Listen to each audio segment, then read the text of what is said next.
What's going on, everybody? Welcome to Dissect That Film, where we dissect your favorite films, film franchises, and TV. Today is episode 49 of the Dissect That Film podcast, where we are talking about one of the greatest movies ever made, and I don't care what people say, Christopher Nolan's The Dark Knight. I am your host, Brett Parker. Joining me, as always, is the wonderful Dan and Angela of DNA Gaming. Hello. Hello. Because he's trying to take me out. I don't know what you're You doing. wouldn't let me try it yet. I even had it. Oh. That's why I was like, you're like, Urgh.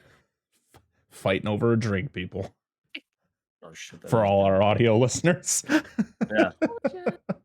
So today we're talking about one of my favorite movies of all time. I don't know about you guys if it's like top, you know, where it is in your pantheon of film, but it's top 3 for me. It's this movie has just every time I watch it, no matter how many times it is, it's exactly the way I feel when I watch Jaws, where I just get so sucked into the movie. I can't keep my eyes off the screen. Everything that's going on is just so good. There's no parts where I'm like, oh, this is kind of like unnecessary. This entire movie is just perfect to me. It's so good. I mean, let's talk about it. Let's talk about what we, our love of this film, because I know everyone here probably likes it, loves it, however you want to go about it. So let's start with you guys, as always. What did you guys think of The Dark Knight? Watching it again. Well, let me start this off by saying, I just fucking with you. No, it's really good. It is so fucking good. Like, there's so many scenes in this movie. I mean, like, everything's great, but like, especially like stuff with the Joker, where he'll just say something, and it's just like, I just, it's brilliant. Like, it's brilliant. It's everything. Oh, you'll hear that a lot, by the way. Yeah. Today, I think it's. I don't know what to say about this movie that hasn't been said already or said much better than what I could say about it. But it is literally not even just a superhero movie. It's just one. I would say at least one of the best movies of all time. It has to be. Yeah. At least in the top 100 or top 50 best movies ever. Dan's playing with a piece of paper, which is for anyone's like, what's that noise? I'm sorry. I pick stuff up sometimes. I don't even think about it. I wasn't even thinking about it in my hand until you said it. I'm like, fuck. And I just toss it. Yes. I think it's one of the best movies of all time. Like, it just, I can't, like you said, I can't think of a bad part about this movie. I guess the only thing, if you want to say, is that one of the actresses changed, but that's not really. It's not even bad. No, it's. And it wasn't even for a bad reason. No. Either. Like, I don't. What was it? She didn't want to come back. Was that the whole thing? Yeah, she was wanted to explore other roles that she had been given around that time. Which. Okay. Yeah. I mean, Katie Holmes. Don't blame her, but at the same time, this was an awesome movie. Oh yeah. I mean, I don't think people expected it to be as high caliber as it was. No, I don't think so. I mean, the end of Batman Begins, where he gets the Joker card, you know the Joker's going to be in the next film. So, and I'm in. Sign me up. Anything that has to do with the Joker, sign me up. And Angela, you talk about what you thought of the film, and then I will spew all of my praises of this. I love it. It's definitely one of my top movies. If I told Dan, I said, if Heath Ledger would have been in a Batman movie with Robert Pattinson, it would have been really good, amazing movie. Because I feel like you cannot top his physical Joker, like his mannerisms. You can't, like his mannerisms, his ability to just ad lib. Yeah. And a lot of the improvised scenes they kept in the movie that he had. It was perfect. Like you couldn't get any better than him. It's And I could go on all night about how great it is, but I was we'll just literally leave it thinking with of that. the first scene you see him while you're talking because I'm thinking of him, and I just laughed at, like, the way he's introduced into the story. Like, not the first scene, but after the scene at the very, very beginning of the movie, the first scene you see him in after that, but we'll talk about when they get there. I just laughed to myself thinking of that. I'm sorry. Yeah. It's really good. I just love it. This was this movie means a lot to me in many ways. This was the first movie that I ever saw in theaters with my now wife. This was like one of our first dates after we started dating. I was like, hey, let's go see The Dark Knight. This is a good date movie, you know. I saw this movie 3 Gross. times and gross. Let's go see Batman and possibly have multiple children in the future. Okay. Yeah. Right? I saw this movie 3 times in theaters. I am not, throughout my life, I have not really been the type of person to go see a movie multiple times in theaters. I always was like, I saw a movie in theaters. Okay, I'll watch it again when it comes. I'm most likely going to buy the DVD or the Blu-ray because I was a massive Blu-ray DVD collector. Mhm. So I was like, okay, if I like the movie, I'm gonna buy it and then I'll watch the shit out of it later. But this was just so good, I had to experience it with other people. So like I went with my wife, and then I think I brought like my best friend at the time. We went like a couple days later, and then I went with my younger brother a little bit later after that. So that's just how good this movie was and how much I loved everything about it. Yes, does it have its flaws? It does. And to be honest, I think most of those flaws for me is Batman himself and some of the things that he does, like the voice. Watching it again for the 100th time I've seen this movie, the voice he kind of like went in a different direction with the voice than what he did with Batman Begins. I felt like when he was doing the voice change in Batman Begins, it wasn't as like raspy and like you could understand what he was saying. But there's some times where he is like, man, how is his voice not completely shot? How are you able to talk like that and then immediately turn into Bruce Wayne and not be like, hey, oh my God, why can't I talk now? Right. Yeah, right. But it's very minor. Like people, I know people that don't like the suit because of the fact that it looks very, very military like because of the fact that but it makes sense. It makes sense to all of the prior Batmans before him. Like that was the biggest flaw with the bat suit was that you can't move. It's so unrealistic to be able to fight crime in a suit where you can't even turn your neck. Yes. Like the fact where in the beginning of this movie, he's when he's in the car garage there and the van starts to drive away and it's driving down and he literally turns his entire body. Like he has to swing his entire body because he can't turn his neck in order to then move forward. And I really love that they go into detail about, I want to be able to move my neck. That's like the prime objective. And it's just more the flexibility of being able to fight crime. But they also tell you, well, if you do this, you're going to be vulnerable in different ways. So like you'll be able to, if somebody gets close to you, they could easily stab you or you can get shot. And which I like it wasn't just like, here's a new suit. No explanation behind it. There you go. Make it too easy on him. Right. There was these little details that they throw out there that really make you understand it. I really appreciate. But yeah, this movie, I've seen it so many times. Heath Ledger definitely carries this film with his performance. It's funny because when he was cast as the Joker, it was kind of the same situation or the same, people reacted the same way like they did back in the 80s when Michael Keaton was cast as Batman. It was like, you're really going to put the Brokeback Mountain dude in as the Joker? Like this is one of probably the most iconic villain in history. Like when it comes to fictional villains, the Joker is on top. Like it's just so, with the way that Jack Nicholson put him on screen and then of course his history through the comics, the Joker's iconic. And it was like Heath Ledger. What has he really done that could really show that he could take this role and do something with it? And he literally knocked it out of the park. putting something on screen that was just never seen before. Good. We didn't get that typical origin story with him where he falls in a vat of acids. This is a dude who has gone through some shit. He's scarred from those life events and is just dropped everything. And his prime objective is just to cause as much chaos as possible.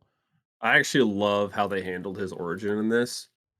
About that, because I know we'll talk about more when we get into the actual movie. About whenever he talks about his scars, it's almost always a different story. Right. Every time. Well, you And never then know. the fact that there's literally nothing on him. He's Exactly. 100% anonymity. Like there's Yep. nothing on the guy. It's great. Yep. I think it's fantastic. And that's what makes the Joker so scary is that when you don't give him an origin, I think that's what makes him scarier because you never there's nothing to kind of look back on. As much as I love The Killing Joke as a graphic novel, there's an origin behind him, which is a good origin. I thought it's good for the story, but like the Joker just being that mystery makes him so much scarier.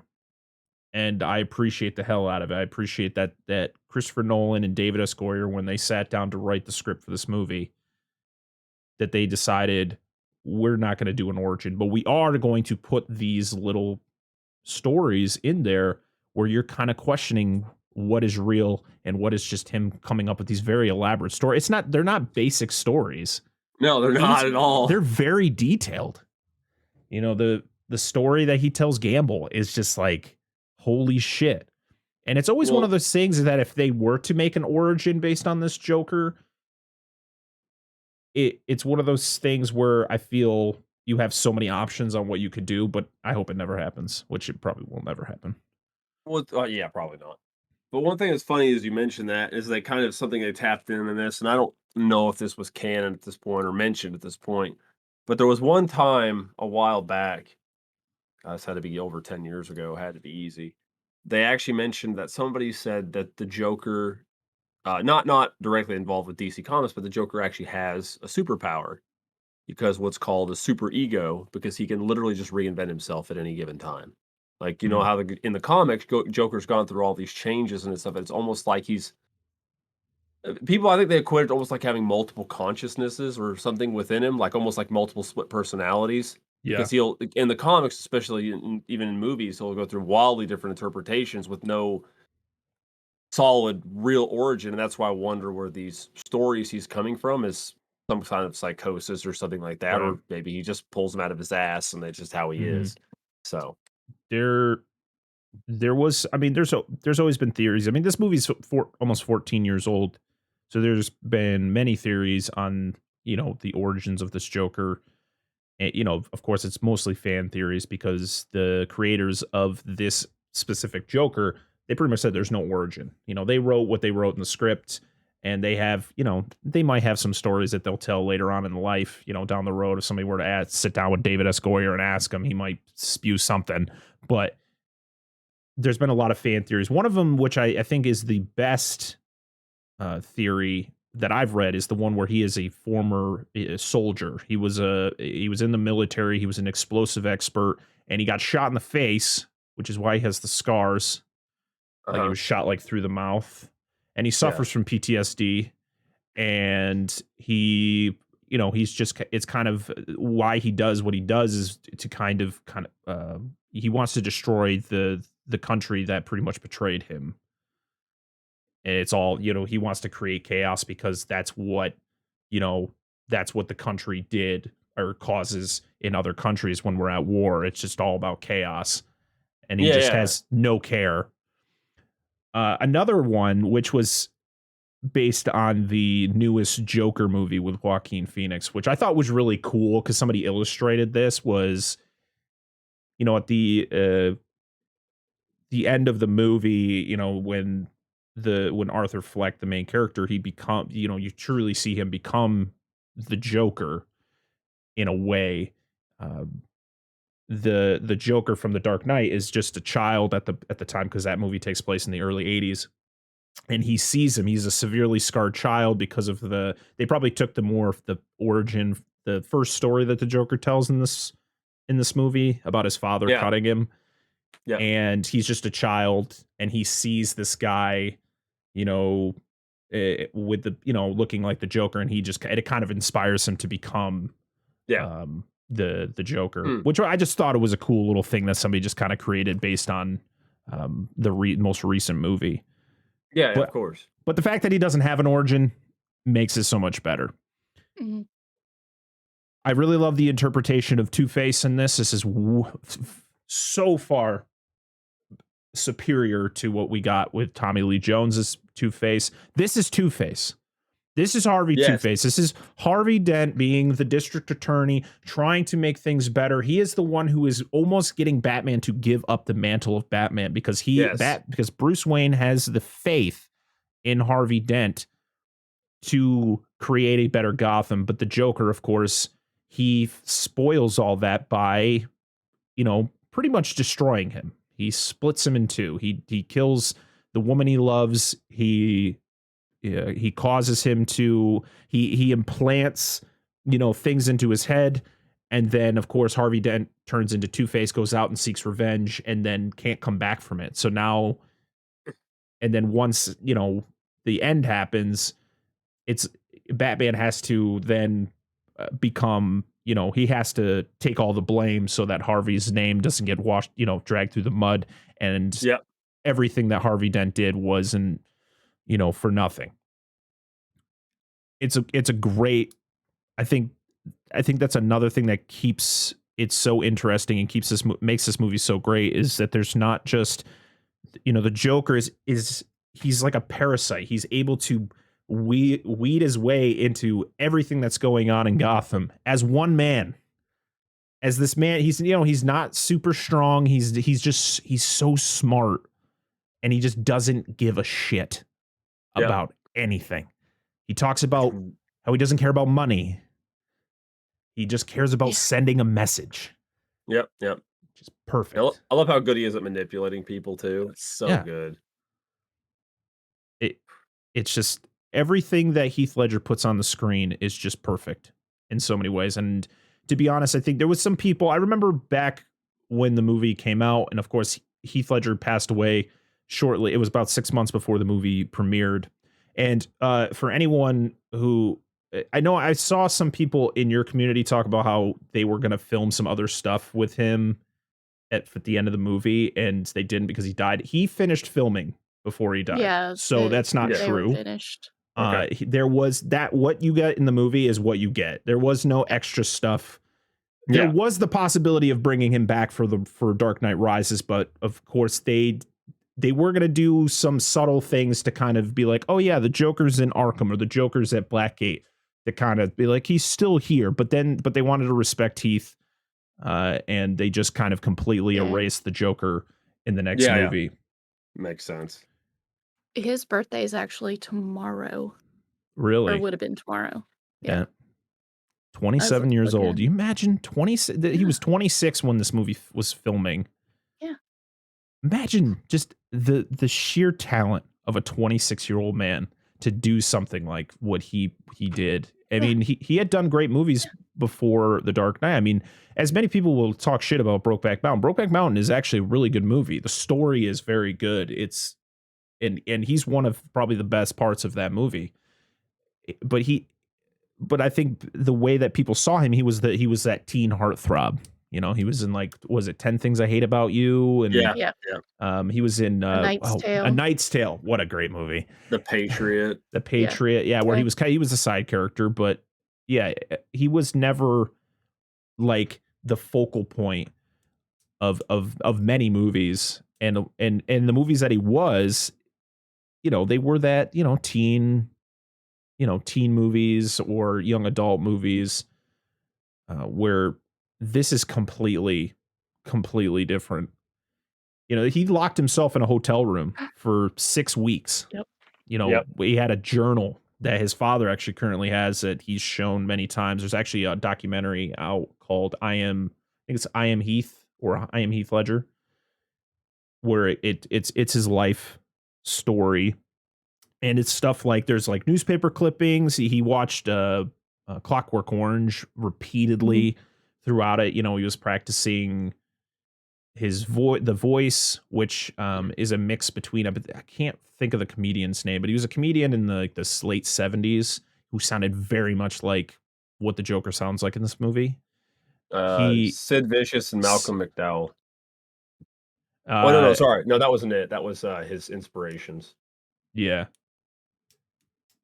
The voice was from somebody else. I can't remember the guy's name. But yeah, he went deep into this role. And another thing that a lot of people speculate about his death was that this was he was so in deep with this character that it caused him to he OD'd on sleeping pills.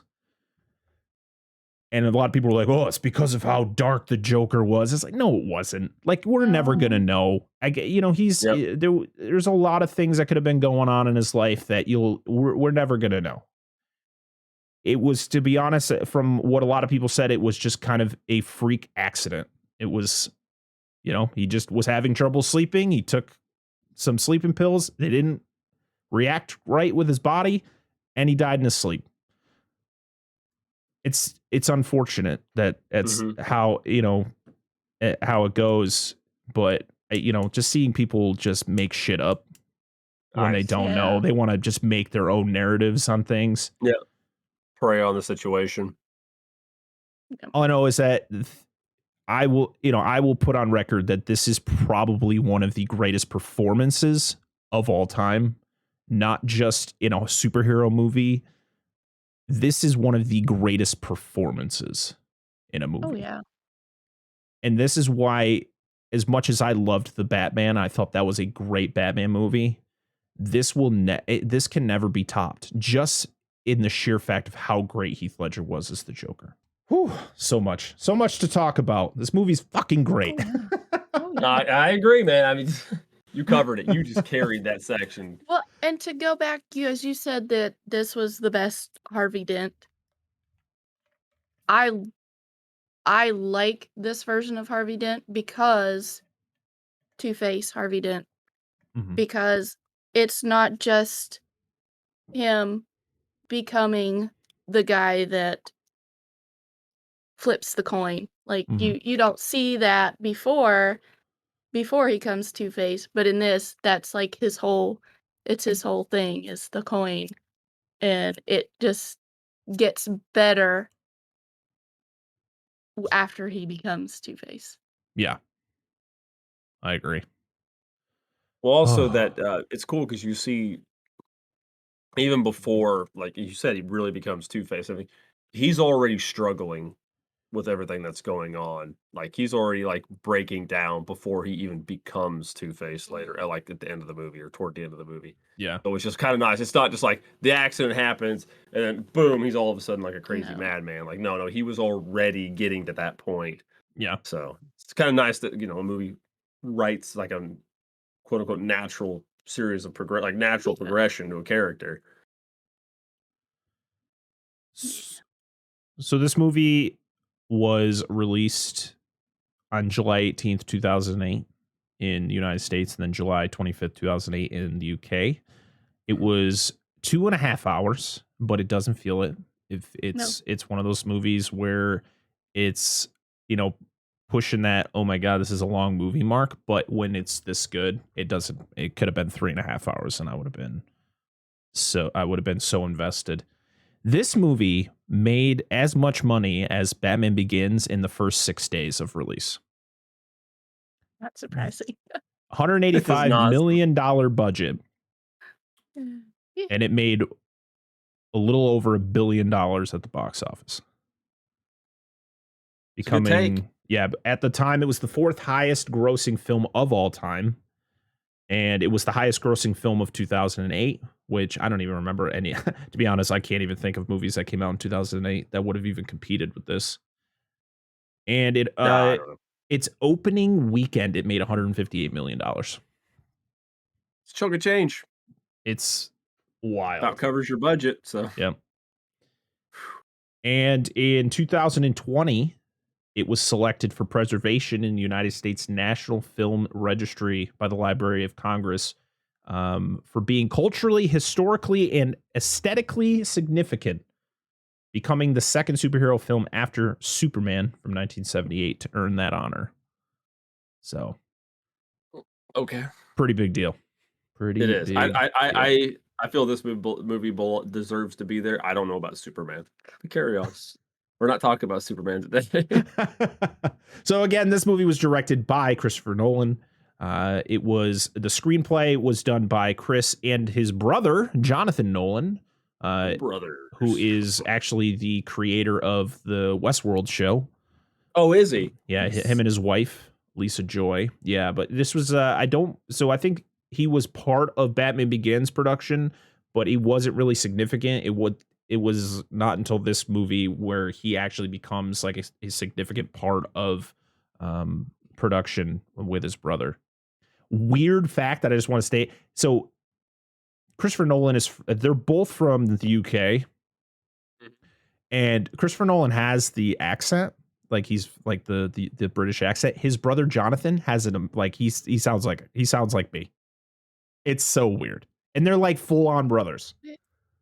So he just like obviously lived in the country long enough that he just lost it. So he grew up in Chicago, and I guess he used to get made fun of. So he actually forced himself to lose the accent. Really? Yeah. So kind of like how I used weird to be fact. when we lived in Nebraska. Yeah, she used to have a southern accent.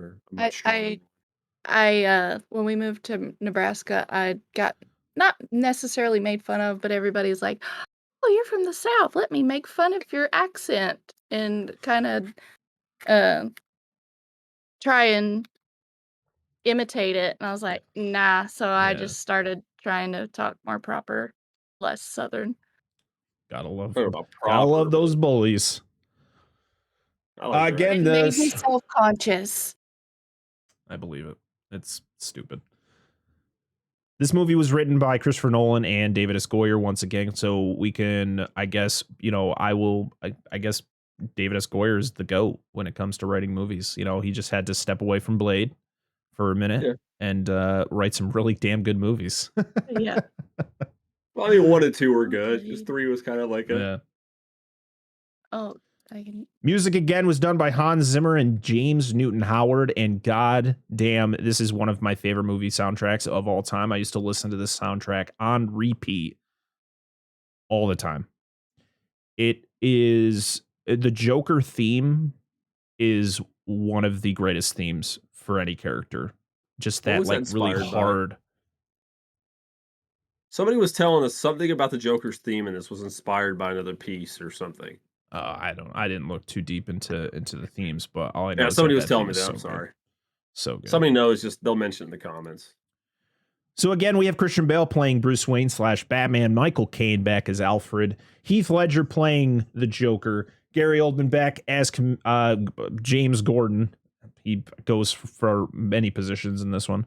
Aaron Eckhart playing Harvey Dent, Maggie Gyllenhaal replacing Katie Holmes as Rachel Dawes. Rachel! And Morgan Freeman back as Lucius Fox. And again, Morgan Freeman is just amazing. Oh, always. Always. He's one of the best parts of this movie. Just how he conducts himself the whole time. So, yeah. I mean, this is really, I don't really want to go into too many like crazy behind the scenes stuff, as there's a lot to talk about. There's really good behind the scenes stuff if you were to get it on Blu-ray. They have a lot of cool behind the scenes, especially the inside Heath Ledger's head as he's creating the Joker. The bus, though, I want to talk about the bus scene in the beginning. Please. So the opening to this movie is great. This is where Christopher Nolan started with these big IMAX set openings where it's not about Batman. You kind of don't know what the hell is going on. You're kind of slowly being introduced to a character, but through just people talking about him until you get that reveal at the end.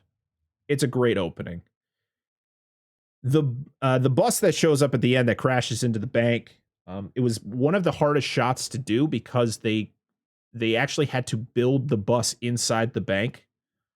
They had to take it apart and build it inside, and then they would have to take it apart and bring it back outside. And then they had to like do, I think it was a weird shot they had to do where it looks like it's coming out of the building, but it literally was just coming off of a street. So the building was all CG. Yeah. Also the fact of like no one noticed this bus coming out of the building. It merged in with the other buses. Nobody noticed the dirt bricks falling off. All right, cool. Yeah. I like the dude, that whole scene at the beginning though. Damn. Yeah, right. Oh god, dude. Oh, it's so good. It's like one of my favorite heist moments in a movie. It's great with the, it's showing the guys up on the building shooting the lines down to the other building so they can zip line. And then of course you get my favorite shot is the shot of the guy standing on the corner with the mask. He's holding onto his mask and he's got the duffel bag waiting for the car to pick him up. Again, you find out later who it is, but it's so great because you never see his face. He like his hair looks normal. He gets in the car, and then of course you got the two goons driving that have the clown masks on, and they're talking about the job, and they're talking about the guy, the way they're going to split the money. And they're like, well, you gotta give it some to the guy who planned the job. He's like, well, no wonder they call him the Joker. Yeah, why can't he be out here doing this? Yeah. He's like, well, it's 5 shares for everybody. No, it's 6. We got to pay, or was it 6 and then 7? I can't remember. I think it was 5, and then it was like, no, well, we got to make sure we cut in the guy who planned the job. He's like, he thinks he could just sit it out and get it, get a cut. No wonder they call him the Joker. So good. So they get to the bank. So many quotable lines in this. Oh yeah, there are. This stretch of scenes. And of course, this whole heist is set up as they have people who can do certain jobs, and once they do their job, they are eliminated, pretty much cutting the, what people are going to be getting. If the guy's dead, he can't get any money. So you have the guy cracking the safe. I love where he gets electrocuted and he puts the shoes on his feet to do it. I like that. He's like, is that going to be a problem? Nah. Nope. It's the comms guy that gets taken out first. Yeah. Yeah, because he's like, oh, yeah, it's a little bit sophisticated, but I think I'll get it. Is this going to be a problem? No. This takes him out. Then it's the guy in the safe, and he's talking about how, like, the guy, he's like, oh, yeah, we were told, once we're done, you eliminate somebody. And he's like, yeah, that's what I was told, too. And he's like, no. And he gets shot. Yeah. The great thing is you don't. Oh, sorry, go ahead. No, I said the very, very end's my favorite. Yes. When it's down to the last 2. Yeah. So there's no blood. There's absolutely no blood in any of this. Even when guys get shot, it's kind of, you get that like burst of like when it hits the clothing, it's just like a little bit of shit comes out of it. But there's no blood. There's the violence is very dulled down, and I think that's just the way Christopher Nolan is. He's not into the big, blood and gore. And he's very stylized as a filmmaker. Yes. Yeah. Where he feels it's not necessary. Does it make sense? No, but it's fine with me. But he also thinks it's not necessary to hear what everybody has to say in a movie, but that's beside the point. just looking at you, Tenet. I haven't seen that. No, I've heard like legitimately like I didn't watch it either, but one of the big gripes was there's literally people watch it in the movie theater. There are people talking, and there's noise going on in the movie, and you can't understand what the characters are saying sometimes. And he's like, that's how I wanted the movie to be. Like, we don't know what's fucking going on if we can't understand what the characters are saying sometimes. He's a filmmaker. It's his vision. So let him do what he wants to do, I guess. So we're down now at the like main floor of the bank, and we have the bank manager there. Yes. Why can't I think of his William Fitchner? Yeah. He's awesome, dude. He's awesome, man. He was in Armageddon. Yes. Yeah, he was in Armageddon. I mean, he's been in a lot of stuff. He was actually in that Joe versus Carol show I watched, which was hilarious. Oh, God. Prison Break. I said, he's been in a lot of stuff. He's in fucking Turok in 2008. That movie's great. Play Turok on the PS3. Wait, they made a Turok movie? No, not movie, game. Oh, the game. Oh, okay. The one from 2008. Oh yeah, I played the hell out of the Turok games. That's a good. I played the original Turok games. Oh yeah, that's a good game too. So he's the bank manager, and he is, he sees everything going on, but of course no one like sees him. So he takes out a shotgun and just starts shooting it. And Like a little sawed off, like, Bob, yeah. do you know whose bank this is? He just keeps it under his desk, like. Well, there's a reason for that. Well, they explain it later. I love when he shoots. He shoots a bunch of rounds off, and he's like, the goon talks to the other guy, and he's like, easy out, and he just turns and shakes his head. Yes, he gets up and he shoots him again. He's like, where'd you learn how to count? Yeah, he got like nailed in the shoulder or something, so it didn't kill him. Do you know whose money this is? Do you know whose bank this is? And then the last guy stands up, shoots him with a little. I think it was like an Uzi. It's a he has a proficiency for automatic pistols. Yeah, it's. I'm gonna blank this in somebody's. God dang it! It's either I'm gonna say it's a Glock 18. Okay. It's a fully auto Glock, so he's just like because he uses it multiple times in the movie. He's got the extended like 32 round mag on it. Anyway, whatever. Yeah, he hits him a few times with it. And the guy's like, ugh.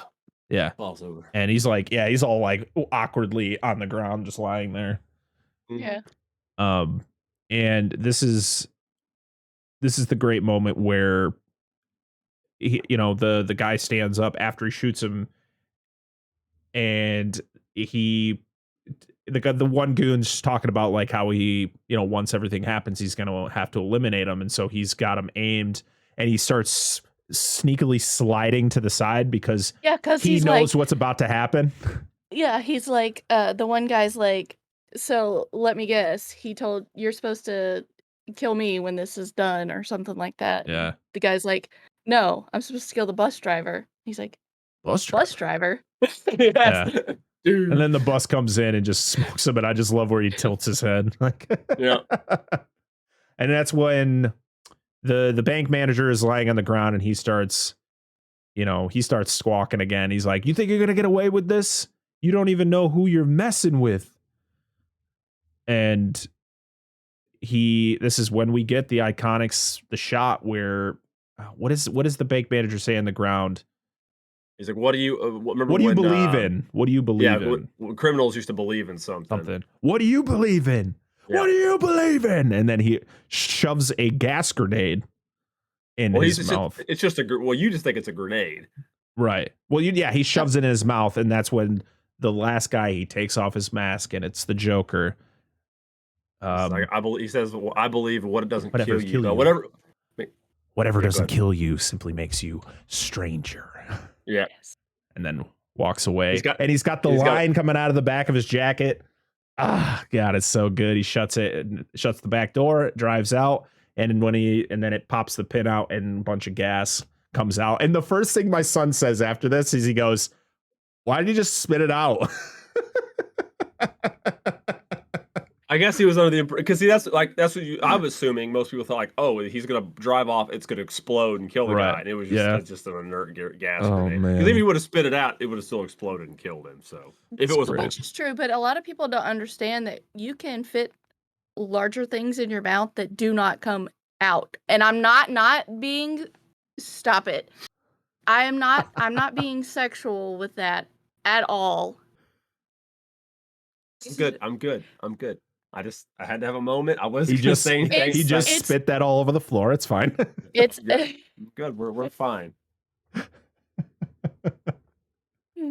It's like, have you not seen people that have been, oh, I'm gonna show you that I can put this light bulb in my mouth. I've seen people put light bulbs in their mouth for money because people are like, oh nope, you can't get it out. Once you get it in, you can't get it out. And that it's not a sexual thing. It's people are stupid. People are being stupid. So it was probably one of those things where it's like, oh well. Not only can he, he would still explode if he spit it out, but it probably was his. Gotcha. Your jaws lock up. I got you. I understand. So the next scene it's showing Gotham, is showing criminals trying to do stuff, and of course the bat symbol is out. They look up, they see it, and they're like, nah, not tonight. And they're like, what do you think? What is this, some stupid superstition? And we cut to like a car port or a car garage or car park. Yeah. And there is a drug deal going on, or there's like a meeting going on between this Russian dude and his cronies and everybody's favorite scarecrow, Jonathan Crane. Yeah, because he's fussing about the drugs are giving him or fucking up their clients or killing them. He's like, I need repeat customers. He's like, tough shit, dude. Well, the guy he brings in is like tripping. He's like tweaking the fuck out. Yeah, he is. He's like, I sold you the stuff. You knew what you were getting into. Yep. And I love how he's wearing the mask. And you can see the tube. You can see the tube coming from the bottom of the mask, which is, to his arm for him to dispense the fear toxin. I love that Scarecrow's in this, even if it is for, what he's in this for a minute and a half. It's still great to get that cameo from him. Hey man, he makes it in all three. It's not really a spoiler, but he makes it in all three. I need Scarecrow. Yeah. You love Scarecrow. It was cool to see because I forgot he was in the beginning of the movie. I completely forgot he was there. Yeah. So while this meeting is going on, we get some fake Battymans. Oh yes, with guns. Yeah, they're just one's got a shotgun, one's got a looks like it's a freaking rifle from the 40s. What I could catch one of them was a Ruger Mini 14, which is probably the rifle you're talking about because it looks like an older rifle. Yeah, and they start charging in, shooting and so chaos ensues, and then you got the guy who has the Ruger, and Batman shows up and he grabs the end of it and bends it, which is great. Yep. And you can see the mechanism he uses to do it, and then it like retracts back into the suit, which I thought was really cool. And I think one of my minor gripes with this movie is I do not like the fight choreography for Batman. His arms are always like this all the time, and he does this one move where he's always chopping with his fucking forearms, and I'm like, what happened to the fight choreography from Batman Begins where it felt a little bit more smooth? But it feels very clunky as he's always has his arms up like this. Well, see, I feel like this is something I was going to comment on. I feel like this is expressed. They talk about this in the movie because he mentions the bat suit being kind of bulky and heavy. Yeah. Later when they get the new one, and is this the Batman from the suit from the first movie? Because it looks weird to me when I see this Batman. It's the cowl that kind of throws me off. It's like the way the cowl sits on top of the shoulders where it's like above it, where it looks like it's actually like imprinted, like bolted to the top of the suit. And it just looks really weird. It does. That's what I thought. And I was like, well, he mentions about the suit being heavier and too heavy because he mentions later, he's like, oh, the suit's too heavy. I'm, not being able to move as well as I should have. I don't know if he made any alterations or if it was the claw thing that slowed him down. But maybe that's why, because I thought the fighting looked better later in the movie, but it looked super awkward here in the beginning. Yeah, it was kind of. And I thought that may be what they were trying to illustrate. It was definitely clunky. It's everything he was doing. Even got on the side of that car, the bus when it was speeding off. It just looked weird. Like he just wasn't at. I don't know. Yeah, I'm glad we don't get. This was like the only scene we get with this suit. Because I think that's why this is the event. Suit, yeah. So he gets everything's going on and. Batman, and of course, Jonathan Crane gets into the van. He starts driving away. Batman gets he clings onto the side of it, and he's got like another device that can is trying to tear into the side of the van, which I thought was really cool. And then he gets hit, and then he hits the one of the beams that are there and gets fucked up. And he gets attacked. At first he gets attacked by the dogs because the Russian guy calls the dogs on, and one of them gets him. He fucking tosses him. These Rottweilers get fucking yoinked around. Owned, dude. Owned. These poor dogs. And so he clings onto the side of the van, tries to get in, gets knocked off. And this is a really cool scene because he gets up, he does like the full body turn, and then he gets himself onto the ledge, and he kind of times when the van is going to hit, and he falls down and he lands on top of the van, which collapses it. I don't know how it doesn't kill Crane. Right? But he didn't. So he ties them all up, kind of puts them all together, and I just love, We're trying to help you. Yeah, I'm glad this What's the difference between me and you? I'm not wearing hockey pads. I'm not gonna anyway, I like that Nolan, even before like this was like really early, because when this came out, 08, so this would have been like the start of like the MCU. Yeah, no, Like Iron Man. at least That's true. Iron Man came out the same year. yeah. So Yeah. like the thing I like about this though is Nolan even realized that you don't need to kill your villains off. No, Because like superhero movies were horrible for that before this. They would just fucking kill their villains. yeah, you'd have a left and villain, then he right. dies. Yeah, and there was no kind of returning. You know, I think the only time that like the MCU was doing it was bringing back that villain was with Thanos. But but prior to that, pretty much every villain dies in the MCU. I was like, why are you doing that, man? Yeah. I like even with the it being just a little bit of a cameo, we still get Crane. I love when he gets caught and he just doesn't give a shit. He's just like, yeah. Yeah, because he's like, because they're doing the thing that's like, these guys aren't Batman, because they're like, smile. and then the real Batman shows up and he's like, or that's more like it, because he knows the real Batman, not these jackholes and fucking like football pads and shit. Right. I do love when the fake Batman does the, we're just trying to help. He's like, I don't need help. And then Crane goes, not my diagnosis. Yes. But yeah, the hockey pad thing, that was pretty funny. But then that's the first time you hear the new voice. Yeah. Because it's so much deeper. Like, what? There's times where it's hard to understand what he's saying. It's like another character that we're going to see in this trilogy, where they had to like turn up the volume so you could hear what he was saying. Don't shit on that. I love that. I know exactly what you're fucking talking about. He is I'm not shitting on it. That's what they had to do to him, because people were like, what is he saying? Well, I remember the first time I watched this and I was like, Batman needs a gun? Like, yeah, right. When did this happen? And then I was like, later, I was like, oh, okay. Yeah, and the thing is I like that. So that Batman, that fake Batman, is the one who later gets killed by the Joker, which I thought was really cool. That it wasn't just like some other random fake Batman. It was that one. Yeah, it was cool. I like that. Our chat. I noticed that. I was our like, chat named him Hockey Pad Guy. Yeah, poor hockey pad guy. Yeah, we watched this on Discord. It was a good time, dude. I bet. So Batman meets with Gordon at the bank, and they talk about Joker, and they kind of put him off to the side. They're like, yeah, we'll worry about him later. We're going to go after the mob. And we then go back to Bruce's new pad. It's like his new bat cave, which is like underneath a shipping container that they like. Yeah. It's like an underground space, like wide space. It's quite bright, too. It's a room for testing fluorescent lights. It's all. It's just it really is. Like, listen, it's got a furnace down there where, like, later on you see him using it to burn shit.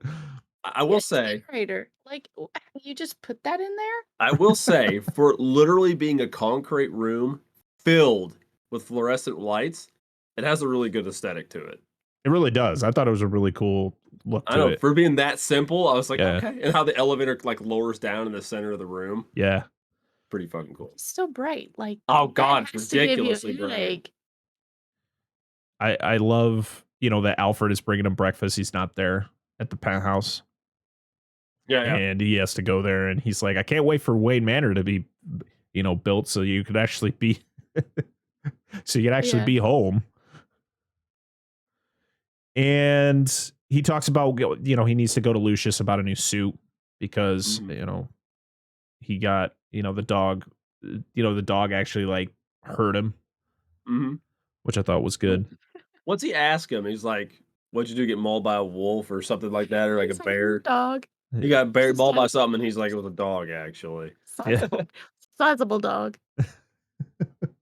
And then, of course, Alfred makes a wisecracker to it, which I love. Well, he's like, every time you stitch yourself up, you make a mess. Yeah. And he was talking about how, of course, the whole thing is Alfred is slowly, he's seeing Bruce go deeper and deeper into the Batman persona. and it's scary to him because, Yeah. he's like, when is it going to be enough for you? When you're dead? And he's like, well, when that time comes, you can say I told you so. And he's like, well, when that time comes, I don't want to. Yeah, exactly. Which is great. We meet Harvey Dent and Rachel Dawes.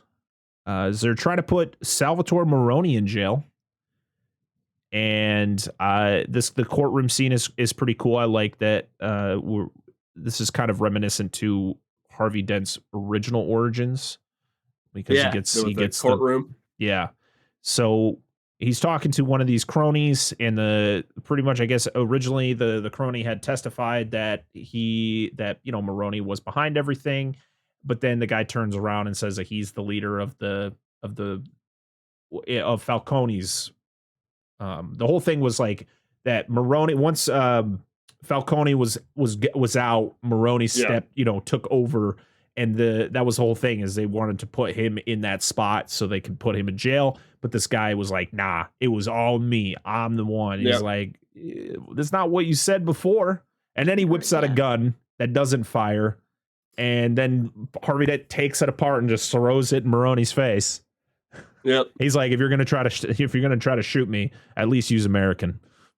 Yeah. Of course, showing how badass Harvey Dent is in this. Oh yeah.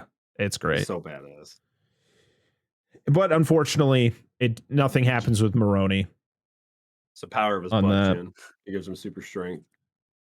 If they would shoot him in the chin, it would just deflect off. I'm sorry. Or his chin would just eat it. I'm thinking of Crimson Chin now. I'm sorry. Go. I'm sorry. I'll stop. I just go. Just go. We then go back to Harvey's office where he meets with Gordon. And they already are off on like a weird foot here. They're like, Dent has investigated a lot of people in Gordon's department. But Gordon is one of those guys who's very, he's very loyal to his people. So he's just kind of taking the benefit of the doubt, even though Dent's like, all your people are corrupt. They're all part of something. And this is the first time you get that question where Dent goes, oh, I heard you guys had a nickname for me when I was at Internal Affairs. And Gordon's like, I have no idea what you're talking about.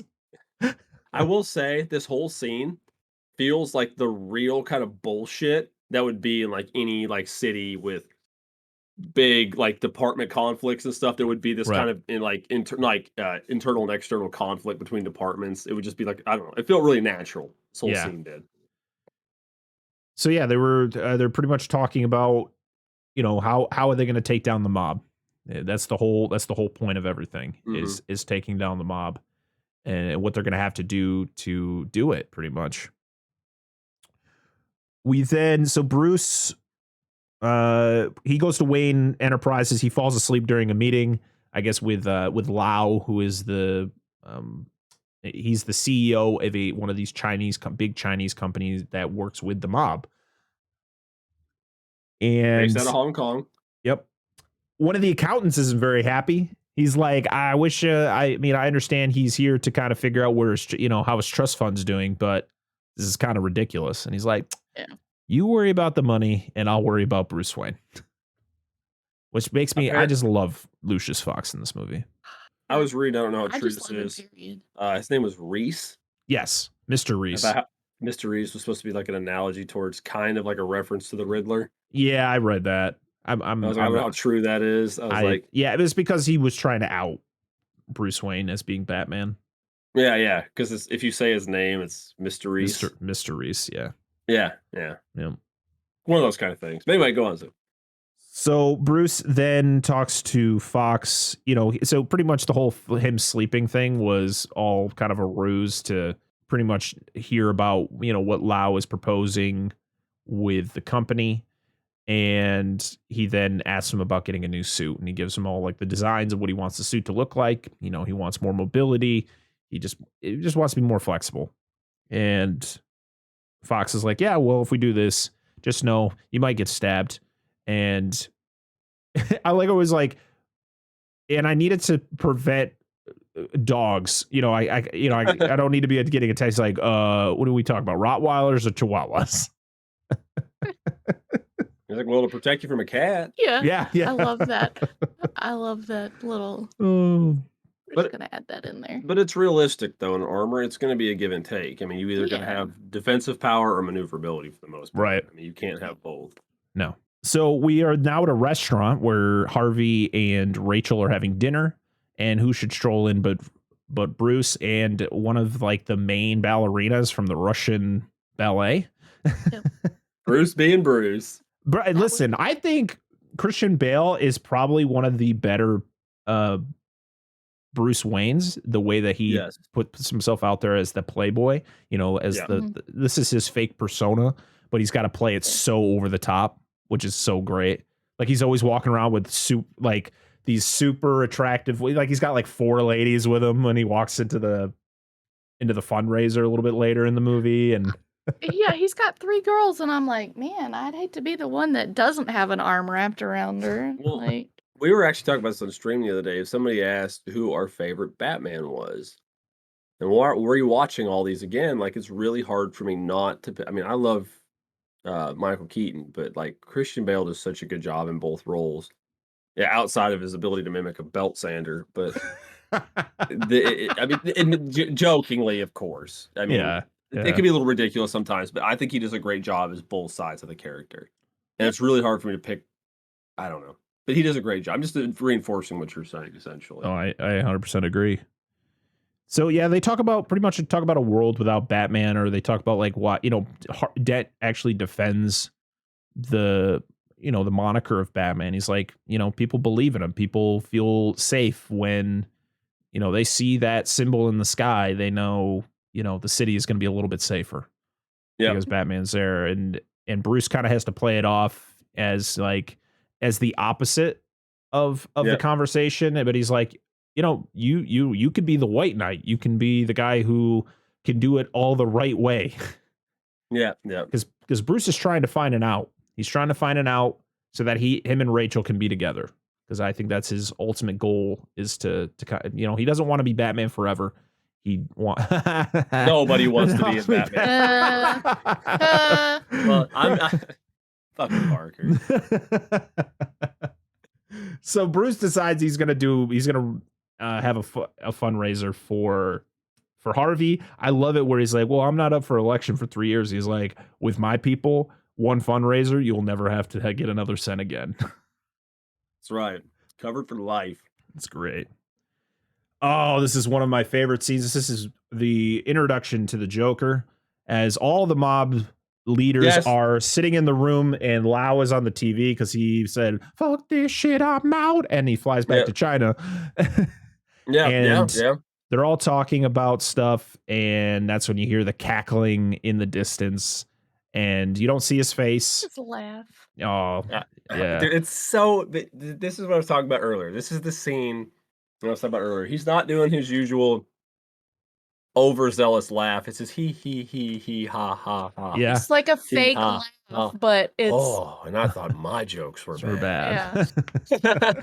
It's so good. That's my favorite. Like his introduction at the beginning is great, but this scene I love so much. I was legit. Angela will tell you, there's multiple. I just laughed at the way he did shit because it's so well done. But the subtlety is so good. Basically, this is you're not just introduced to him for just a second with, you know, a couple of lines. This is like his big, you know, monologue introduction. You know, this is what sets the pace for Joker. Yeah.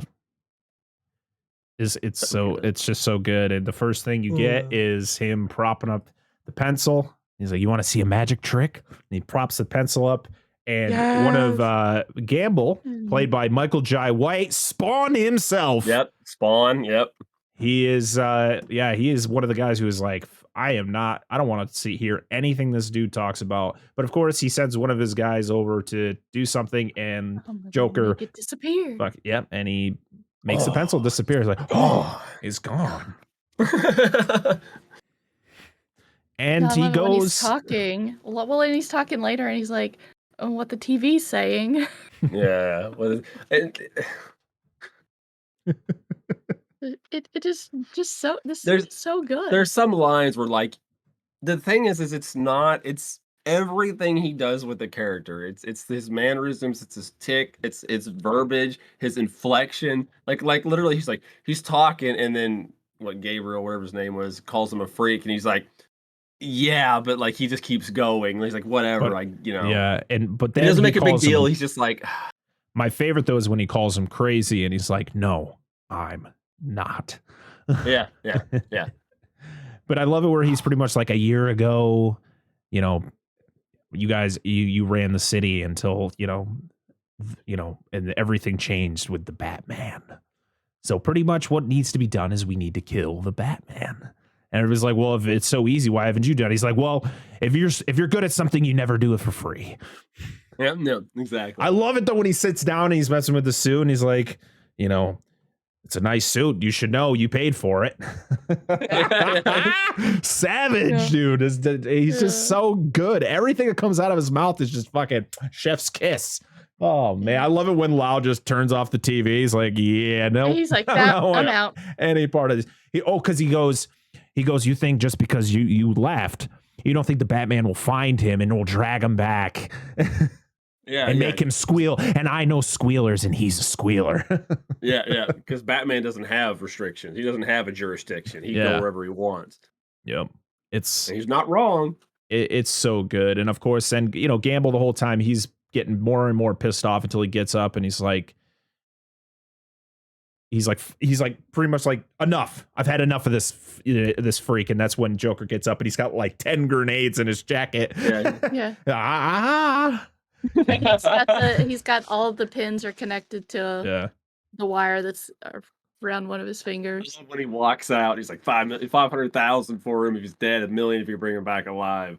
And he's just like he's like, all right, clearly you guys need to think about this. You're not ready for this. And he's like slowly walking out the door and he's like pointing to the grenades as he's walking out. So great.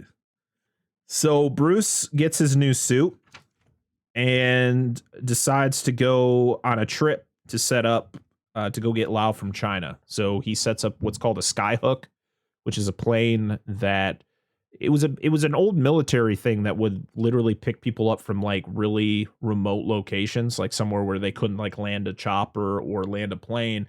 You would literally send up a balloon, which then the skyhook would take and it would kind of pull you up and then it would retract into the airplane. It's a really cool system. So pretty much what he does is his whole, you know, having to pretend to be Bruce Wayne, which is what Batman is. He pretends to be Bruce Wayne and he's actually Batman, as he takes the entire Russian ballet in somewhere tropic and leaves them all with Alfred. Yep. Oh, it's so good. And I think this is your ride, Master Wayne or Master Bruce. If you know the Russian for put on your own bloody sunscreen. Yeah, because Rachel and Harvey were supposed to go see the ballet and they show up and it's not, you know, they're not there. And then it shows the newspaper saying like billionaire takes Russian ballet. Yeah. Fucking damn it, Bruce. It's so good.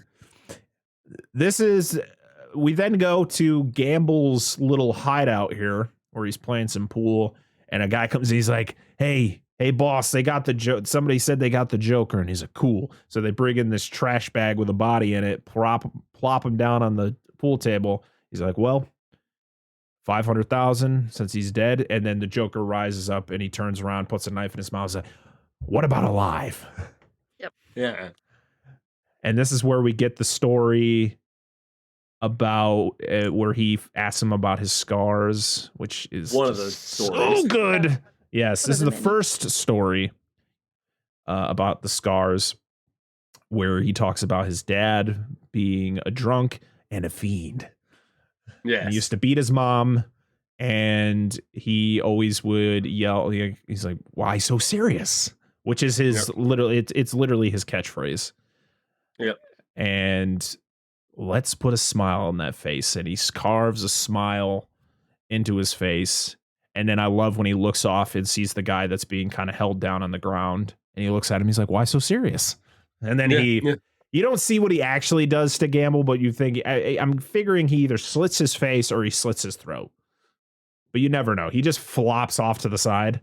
Yeah. He didn't make a whole lot of noise for having his face sliced open. Yeah. No. I mean, Yeah. I would have been screaming. Right. I think it's like you said, his MO of not making it hyper violent. Yeah. Like there's enough in there without being gruesome. Right. They don't show it. Yeah. Yeah.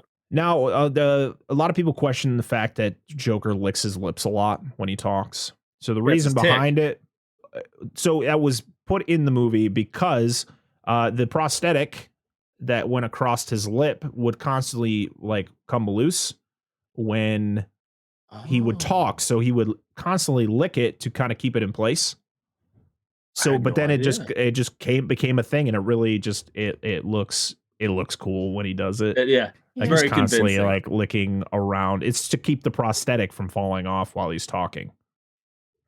Because the prosthetic is it's literally just a plastic, it's like this rubber piece that would go around his lips, and then it was up here, and then they would just have to blend it in to make it look like it was part of his skin, which is really cool.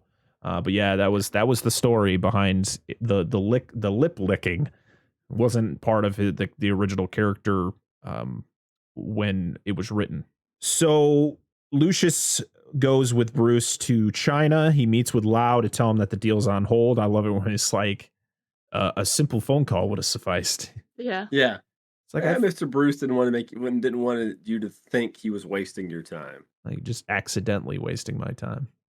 Oh, accidentally. Yeah. And earlier he had to turn in his phone, and he gives the security guard the phone, and then he has another phone while he's with Lau, and he's like, "We don't allow cell phones up here." He's like, "Oh, sorry, I forgot I had it." Yeah. He goes back down and he meets with Bruce, who's just kind of pretending to be a tourist as he's just taking pictures of stuff. And because he's trying to find a way in to where Lau is. So we then cut to Bruce in his new suit, like on the side of a building. And this was shot, like that shot is for real. Like that building, he is there. Standing on the side of that. Nope, I'm out.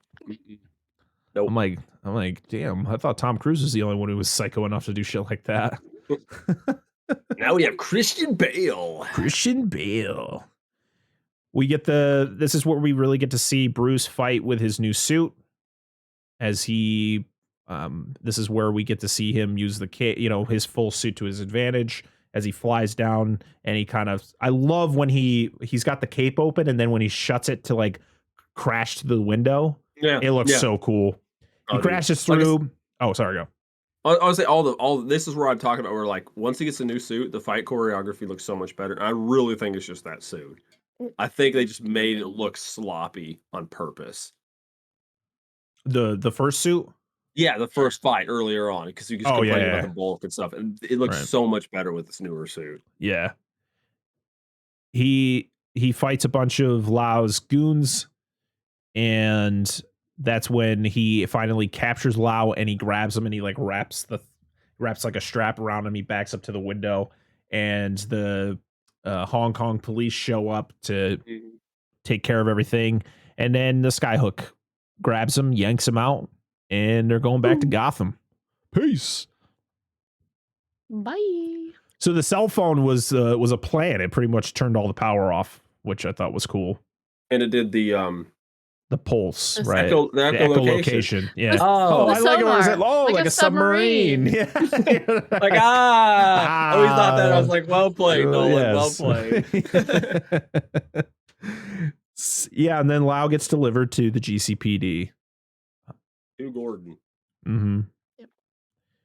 Rachel interrogates Lau to get the names of his clients, and so that they can arrest all the mobsters pretty much all at once, which is so weird. Didn't know that was a thing. I don't know if that's actually a thing, but if they're all connected in some way, you can all arrest them at the same time.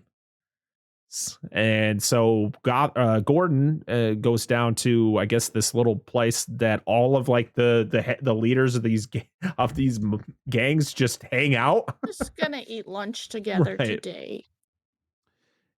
And this is where Gordon, don't embarrass me in front of all my friends. Oh no, they're coming too. Yeah, but I like before they show up, where the Russian guy I can't remember what his name was. He's like, I think we should, take the Joker up on his proposition. And I love Maroni's look, like, what the fuck? Right. You really want to mess with that? All right. And of Maroni's course, a smart one. I don't think that's a good idea. Yeah. And then we get to the court scene where they're all like the mob guys are in the court, and the judge is like naming off all the charges. It's like, how do your clients plead? Not gay. Everything's just craziness going on. And then we finally meet the mayor of Gotham, which we never met in Batman Begins. But we meet the mayor. And he's pretty much like, I don't know how you did it, Dent. This is crazy, but sure. I don't know how you're going to get all this to land. And I love that Dent breaks it down. He's like, yeah, I mean, they're not all going to go to jail. Some of them will get off. The higher ups will be able to afford bail and all that stuff. But you're going to have 18 months of clean streets. So yeah, because the majority of the mid and low level guys won't be able to afford it. So they'll be stuck in the court system for a while. Yep. I thought it was all really well played out. And of course, they whisk Commissioner Loeb and Gordon away. Yeah. And Dent and the mayor have a little personal conversation until the hockey pad Batman, his dead body just hits up against the window. And it's got a Joker card pinned to him. He said, will the real Batman please stand up? Which is like, hey, subtle nod to Eminem. Yeah, I was like, thank you for that pop culture reference, sir. Yep. And so that it shows it on the news of them pulling down the body. And then it shows a video that in real life, the news wouldn't show. It seems to happen a lot in these movies. Yeah, they love it. They're like, and the guy who is the lead anchor of the Gotham, or it's called GNN, Gotham News Network, is Anthony Michael Hall, who played Rusty Griswold in the original Vacation. Yep. He was part of the Brat Pack back in the 80s. He was in like The Breakfast Club, and stuff like that. And then he was actually in Halloween Kills. He played Tommy Doyle. Oh, okay, yeah. So they share the video of the hockey pad guy tied up, and this is where we get the Joker pretty much putting it out there as like, you put your faith in somebody who hides behind a mask. He's like, if you're going to put faith in him, he needs to take off his mask and tell us who he is. And the longer he doesn't, the more people I kill. Yep. These videos were filmed by Heath Ledger himself. He directed them. He filmed them. Christopher Nolan had nothing to do with them. Awesome. It's so good. I just love the hand cam where you can hear him rustling the camera in his hand as he's like trying to turn it around. And oh man, when he's telling, he's like, "Are you the real Batman?" And he's like, "Oh no." He's like, "Look at me." I love when his change of tone when he's telling him to look at him. It's terrifying because he's like, "Look at me, look at me," and you're like, "Holy shit!" Yeah, shit gets serious. It's crazy. And you get Bruce and Alfred watching it, and Bruce is like, you can see the look on his face of kind of like, "What the fuck is this guy?"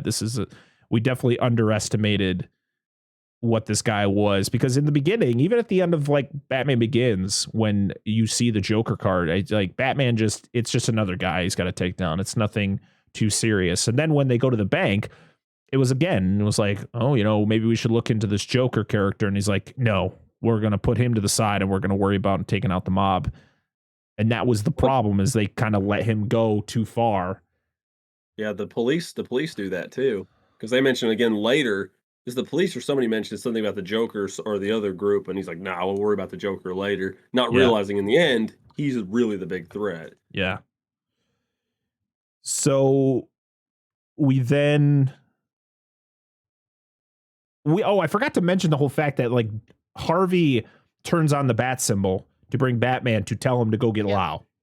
Yeah. Which I forgot to mention, and I love it. Gordon comes up there, guns blazing, like, "The fuck's going on?" Right? You use my bat signal. Yeah, nobody Yeah. touches Mine. And I like that Harvey's talking and not facing Batman. He turns around, he's gone, and then Gordon's like, "Yeah, he does that sometimes." Yeah. A lot. So, yeah, it's the commissioner. So, pretty much the Joker puts out hits on the commissioner, the lead judge, and Harvey Dent. And this is all happening, or, people. Bruce is running this fundraiser for Harvey. He comes in a helicopter, all, being the playboy he is. He comes in with 3 models, I'm guessing, and, makes a speech about how, Harvey Dent can change things. And we're gonna make a lot of money for him tonight. And then later on, Bruce goes out, and Rachel's like, you don't have to make fun of him. He's like, no, what? I was serious. Like, you said that, the day I stop being Batman, we can be together.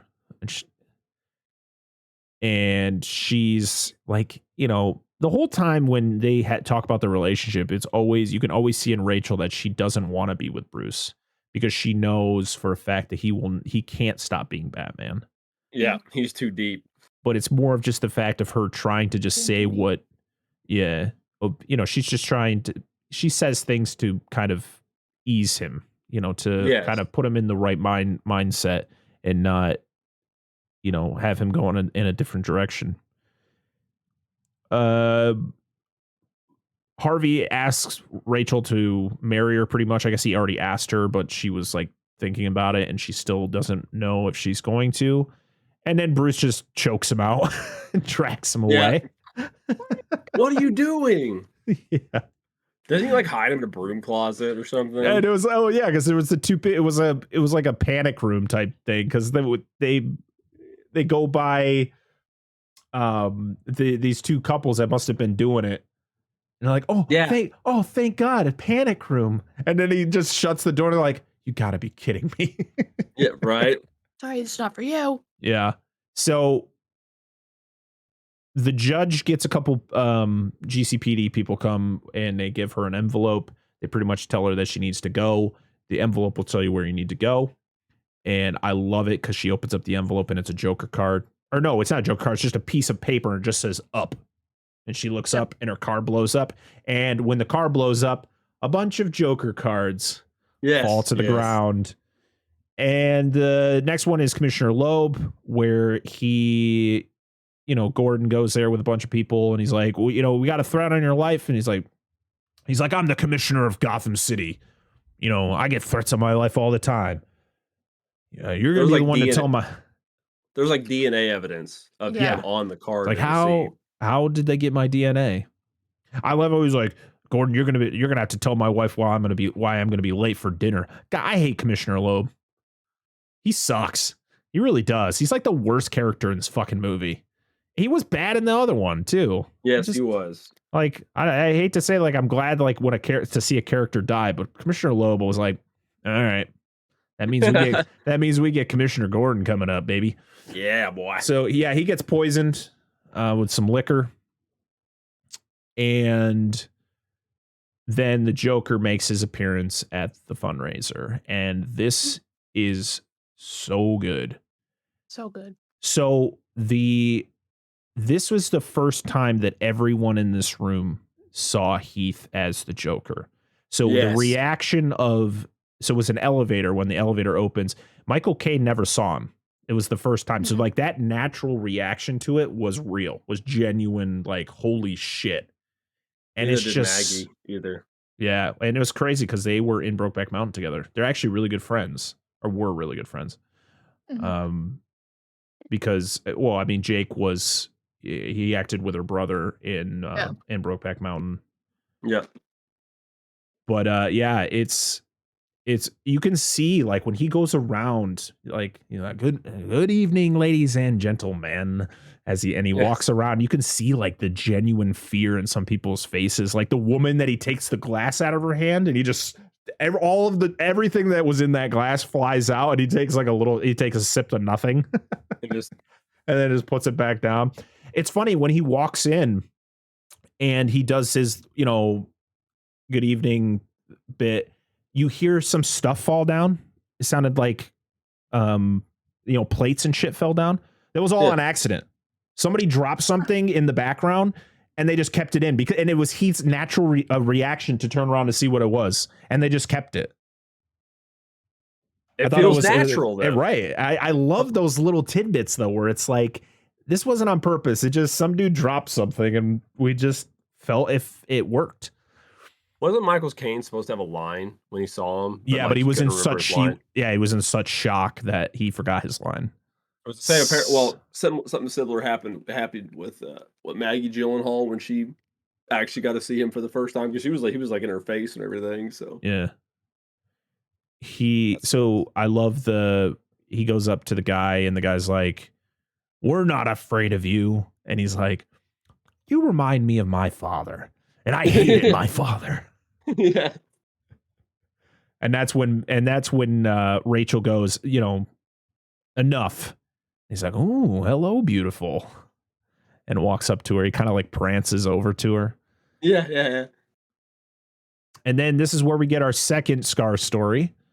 Where he talks about how he was deep into gambling and deep with the loan sharks, and his wife pretty much got carved up.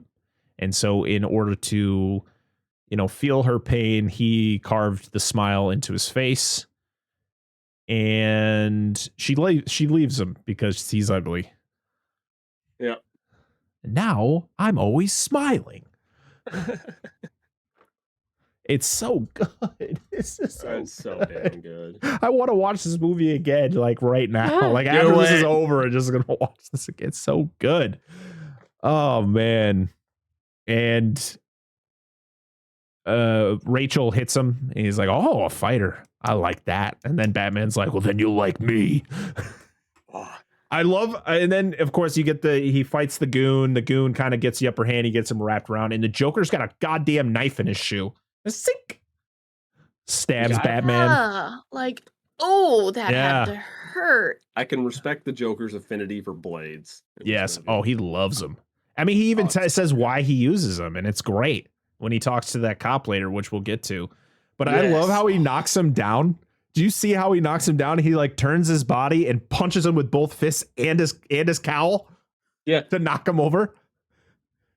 And you gotta keep it spicy, dude. Yeah, he gets he takes Rachel, he holds the gun up to her, and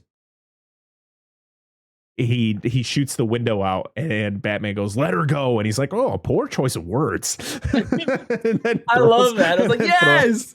Throws him out, or throws her out, and then of course Batman swan dives right out that window.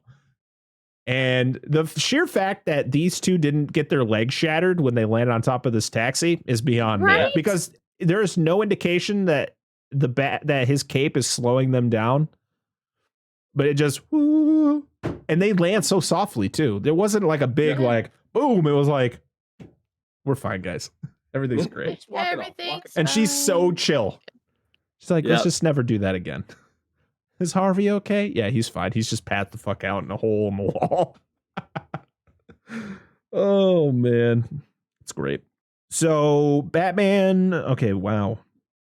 So, the next day, Harvey is hellbent on getting Lau in front of a judge.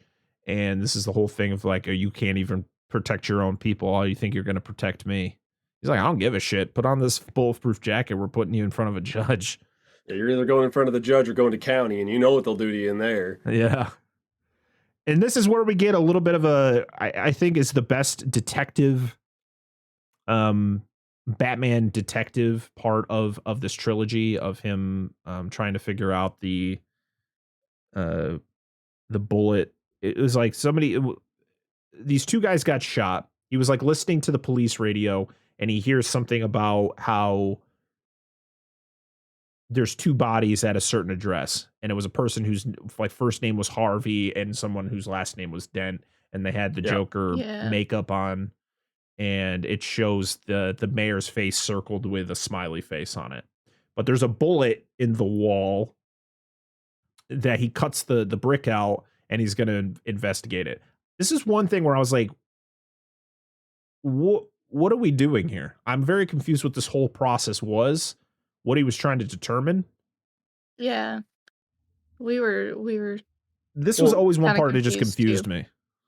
Well, one of the things is that when you're looking at it, how when he does like the reconstruction on the projectile on the specific type of brick, how it impacted and all that stuff. Of course, there's like a billion factors that would go into this. It wouldn't be how they do it in this movie, but it's like, oh, this is what Bullet used, but it's like the entire round is like reconstructed, not Yeah. just the actual projectile from the round. Right. It's like this is where he pushed it into the clip, which of course don't. Oh god, it drives me nuts. Anyway, and it's like, no, dude, it would just be the projectile that comes out of the round itself, the actual bullet, Casing. not the whole casing included. That would have nothing to do with the Right. reconstruction at all. Like that was like whatever. It's just Yeah, this was always a part of the movie that was like, I don't know where this is supposed to go, but whatever. I'm just gonna ignore there was it. a fingerprint on it when he pushed the round into it, and they're supposed to trace it to somebody. Yeah. But he wouldn't have touched all of it. It would. I mean, if he did touch Yeah, it would just be the like, very end. and usually when I mean, you could get And a you wouldn't little bit even on the touch. actual bullet, but usually I push Yeah. the casing down and rock it back when I put it in. Yeah. And who's to say the guy that shot it loaded the magazine to begin with? Yeah. We then so he's doing this whole experiment. I love the thing where he's got that gun that's shooting all the bricks, and Alfred Yeah. takes off his earphones. He's like, I feel like we could have made that a little louder. Yeah. Yeah. Well, I don't want to pull away. I agree. This whole scene is cool. Like how he figures it out. Yeah. Like the whole Yeah. detective. That's neat. I'm just pointing to this part of it. I was like, it's It doesn't. I was like, I don't know what's happening, to be honest. We cut to Loeb's service, and we got cops everywhere. Of course, cops are in the procession, but they also have cops like watching all the windows, and of course they're going down this street that has buildings that have windows everywhere because it's a city. Like, why would you do a service in the middle of the city with a bunch of windows surrounding it when there is a terrorist out there who could easily just take out the entire GCPD? Why wouldn't you do it somewhere less busy? Yeah. I don't know. So I Bruce, love the scene before this where Reese is trying to blackmail Lucius. He's like, oh, you definitely knew that your baby was out there squashing police cars. Yeah. He's like, let me get this straight. You think your boss, one of the most influential, richest people in the world, is moonlighting as a vigilante, beating up, low-life criminals, and your idea is to blackmail this person? Good luck. And the guy's face, he's like, oh, yeah. He didn't think that one over too well. He's like, you keep that. Yeah. I love Morgan Freeman's face of just complete like win. I fucking love Morgan Freeman in this movie. He's just so good. So we're at the service. Bruce decides he's got to go find, pretty much investigate. He goes to a building where he finds a couple cops all tied up, and there's like a telescope that's aiming out the window, and it's all set up with a timer. So because the whole thing is the Joker is organizing to kill the mayor during this service, and he's actually part of the service, which is really cool. Yeah. It's one of those things where if you kind of blink, you miss it. I mean, it's Heath Ledger.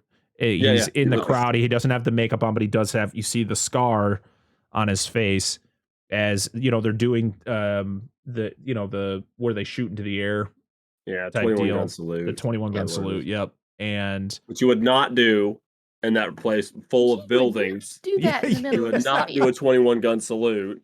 Do you do it? Do they know? Do they do a 20? They do a 21 gun salute with blanks, don't they? They can do them. Yeah, it's generally what you do because you don't want to fire in the air anyway. Yeah, because obviously that's extremely dangerous. Yeah. So yeah, you would do it with imagine blanks. you're like, imagine you live near a cemetery and there's like a military funeral going on. You're having a fucking barbecue or something. You just get fucking beamed by a bullet, and like, oh, that's unfortunate. Oh man. Gosh. Yeah. So the timer goes off, this like Shay goes up, a cop shoots at Bruce through the window, and that's when the Joker turns and shoots at the mayor, but Gordon jumps in front of him and gets shot. That cop, I can't remember what that cop's name was. He wasn't one of the bad cops. He was the cop that later sits with the Joker in the interrogation room. But he notices that Gordon is dead. And of course, the Joker, he flees in the crowd. And there was another guy. Polka Dot Man. Yes, Polka Dot Man from the Suicide Squad. And he was an Ant-Man. Yep. His name is... You had it pulled up. David Dashmakian. Yes. Yep. There you go. He's from Kansas. That is not... Hell yeah. West Boys represent. That is not a Kansas name. Sorry. No, it's not. So during all the chaos, Harvey finds this guy in the back of an ambulance, and he's got a badge that says Rachel Dawes on it. Yes. And so he decides he's going to take the ambulance and go somewhere real personal to talk to this guy. And so Bruce thinks him and Rachel are going to be together, and Dent says, or no, wait, what the hell is going on here? What happened to my notes? Just exploded. There's too much excitement happening. I'm trying to think of like what happened. So he takes the ambulance away, and then it cuts to something else. I think, doesn't Batman meet with, is this where he goes to the nightclub and talks with Maroni? He beats up all the people at the nightclub and takes Maroni. So. I love it where the woman's like, he's like, can we go somewhere where we can, hear each other? And he's like, why in the world would you think I want to hear you talk? Yeah. It's so good. I was like, oh. So he takes him up, and Maroni's like, if you're going to threaten somebody, at least, be somewhere higher. This fall ain't going to kill me. He's like, I hope not. And he tosses him off, and it kind of just breaks his leg. And then sound. Where is he? Yes. He's like this joke. He doesn't have there's no you can't control him. He's like, well, you're the one who let him off the leash. Yep. And then this is where. Oh, sorry. Go ahead. Oh no, keep going. No, you're gonna build to what I think I'm gonna say. So then it then cuts back to Harvey talking to the guy, and he talks about the whole thing with Chance, where he, he's like, we're gonna play a game. Heads. Heads you die pretty much, and tails, or it's heads you live, tails you die pretty much. And he flips the coin once, and it's heads. And the guy's all like relieved, and he's like, how about we do it again? And then he flips the coin, and Batman catches, and he's like, you're going to leave a guy's life to chance? He's like, not exactly. Because you don't know what the coin is. Mm-hmm. Bruce. So yeah, this is when, so Bruce decides that he is going to tell everybody he's Batman. And Harvey's like, you can't do that. Like, people respect, people need you around. And if you tell them that you're Batman, then it's all going to come crumbling down. Bruce meets up with Rachel, who's been kind of hiding out at his penthouse because Harvey had called her earlier to pretty much be like, your life's in danger. You need to hide somewhere. And this is the whole thing where he's like, we could be together now because I'm going to step away from being Batman. And she's like, okay.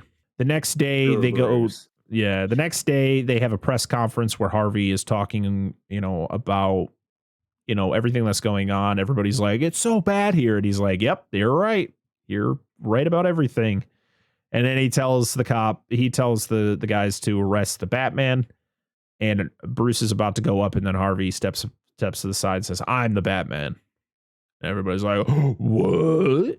Yeah. And Bruce is like, oh, okay. Well. And then Rachel gets so mad. Yeah. So unnecessarily mad. Like, Rachel, I thought you were smarter than this. Yeah. And I think she's talking to Alfred about it, correct? Yeah. Yeah. Yeah. Why would he do this? Why would he allow him to take the fall? And then he's, Alfred's trying to pretty much explain to her, like, maybe there's a plan behind this. And she's like, he's a coward. Goodbye, Alfred. And you're like, you're a smarter character than this, Rachel. Like, stop being so stupid. Isn't that where she gives him the note? Yes. Or is that later? Yes. Okay. Yeah, and he's like, how am I supposed to know what's in it? He's like, well, it's not sealed. They go, Rachel meets up with Harvey as he's getting processed, and he's going to be put into a convoy. And this is where you find out that Harvey has a 2-headed coin. So literally, he doesn't play anything to chance. He makes his own luck, as he says.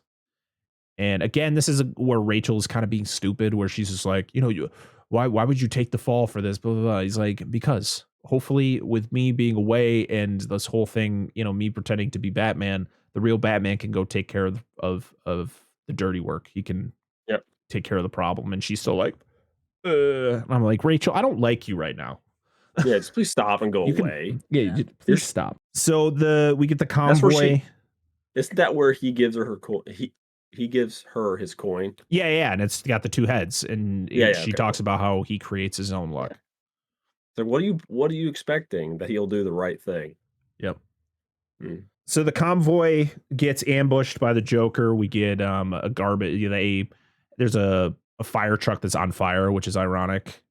Yeah, we said this. Isn't that irony? Yeah.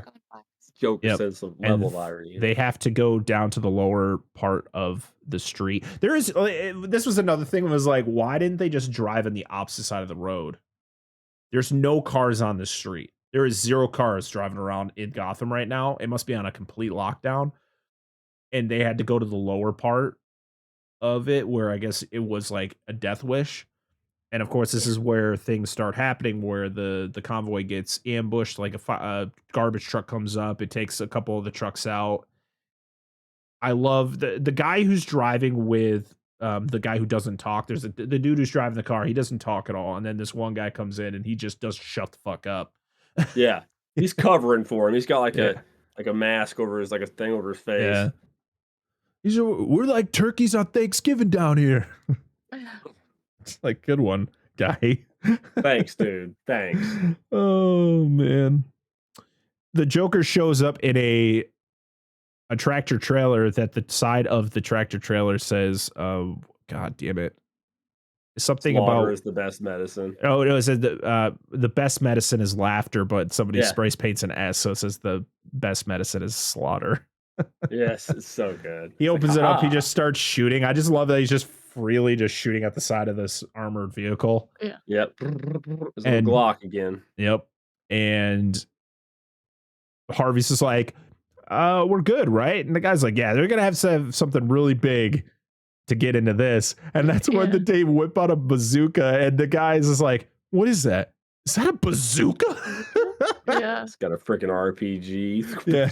He blows up a couple of the armored vehicles around him. And this is when Batman shows up. Batman. With the tumbler, and he just completely kills that guy in the garbage truck. That man is dead. Oh God, yeah. I don't kill people. My tumbler does. That's right. Yeah. That's right. So he just it's like when he says earlier, "I'll crush every bone in your body." Or no, that's coming up. It's like, "I'll crush every bone in your body," and it's like, you probably die from that. Yeah. But that's neither here nor there. We're just gonna leave you here. If you die, you die. Walk that shit off. You'll be fine. Good. So he turns around, he starts chasing him, and the Joker loads up another round into the RPG, and the tumbler jumps.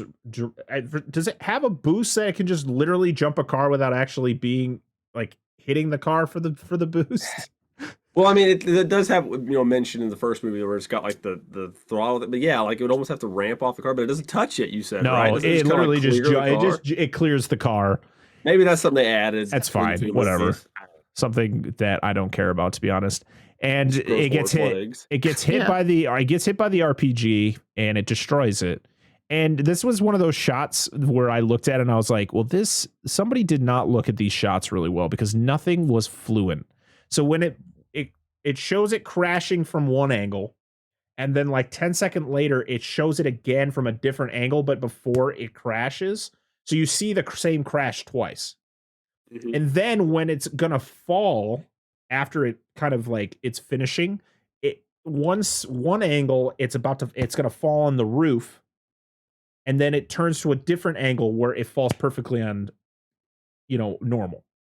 So whoever edited it did not pay attention very well on the crashing of the tumbler because it did not flow.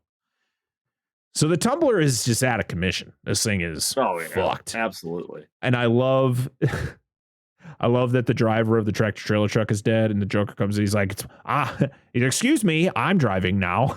Yeah. Just throws the dude out of there. And you got these guys.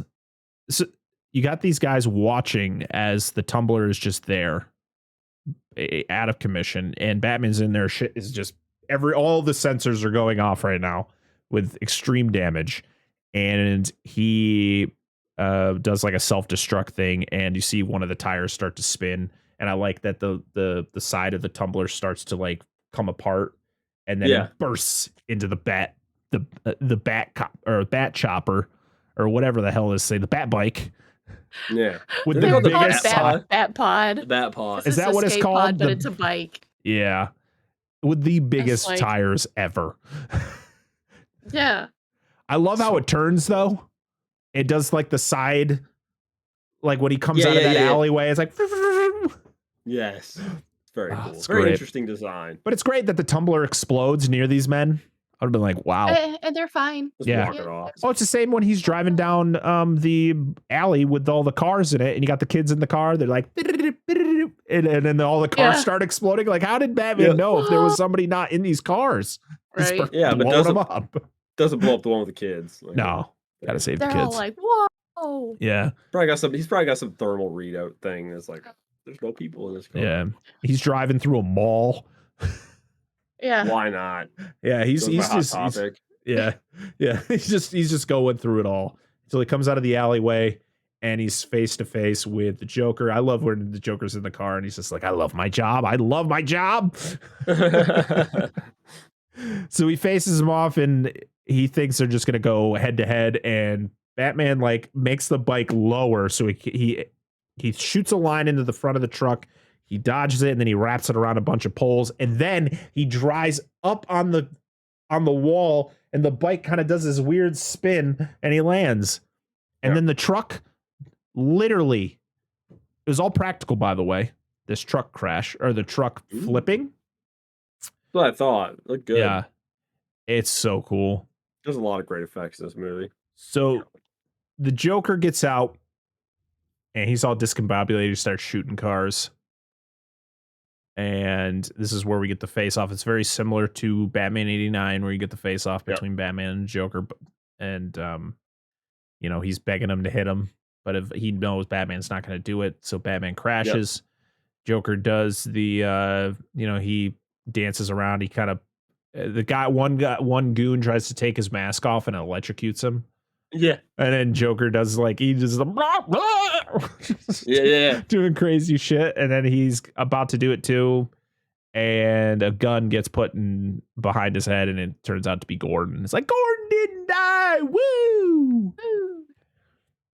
And he opens up the back door and he's like, oh, I guess you're playing this close to the chest. He's like, I just had to protect my family.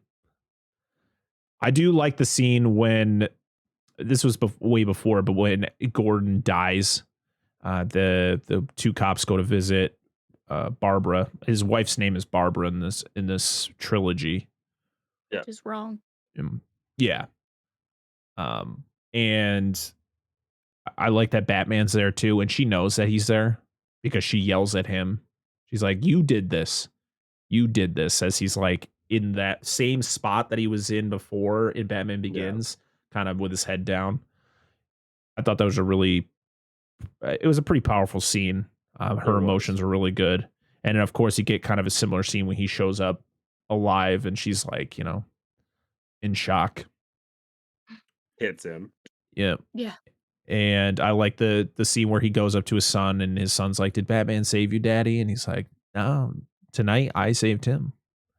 Yeah. I thought it was pretty cool.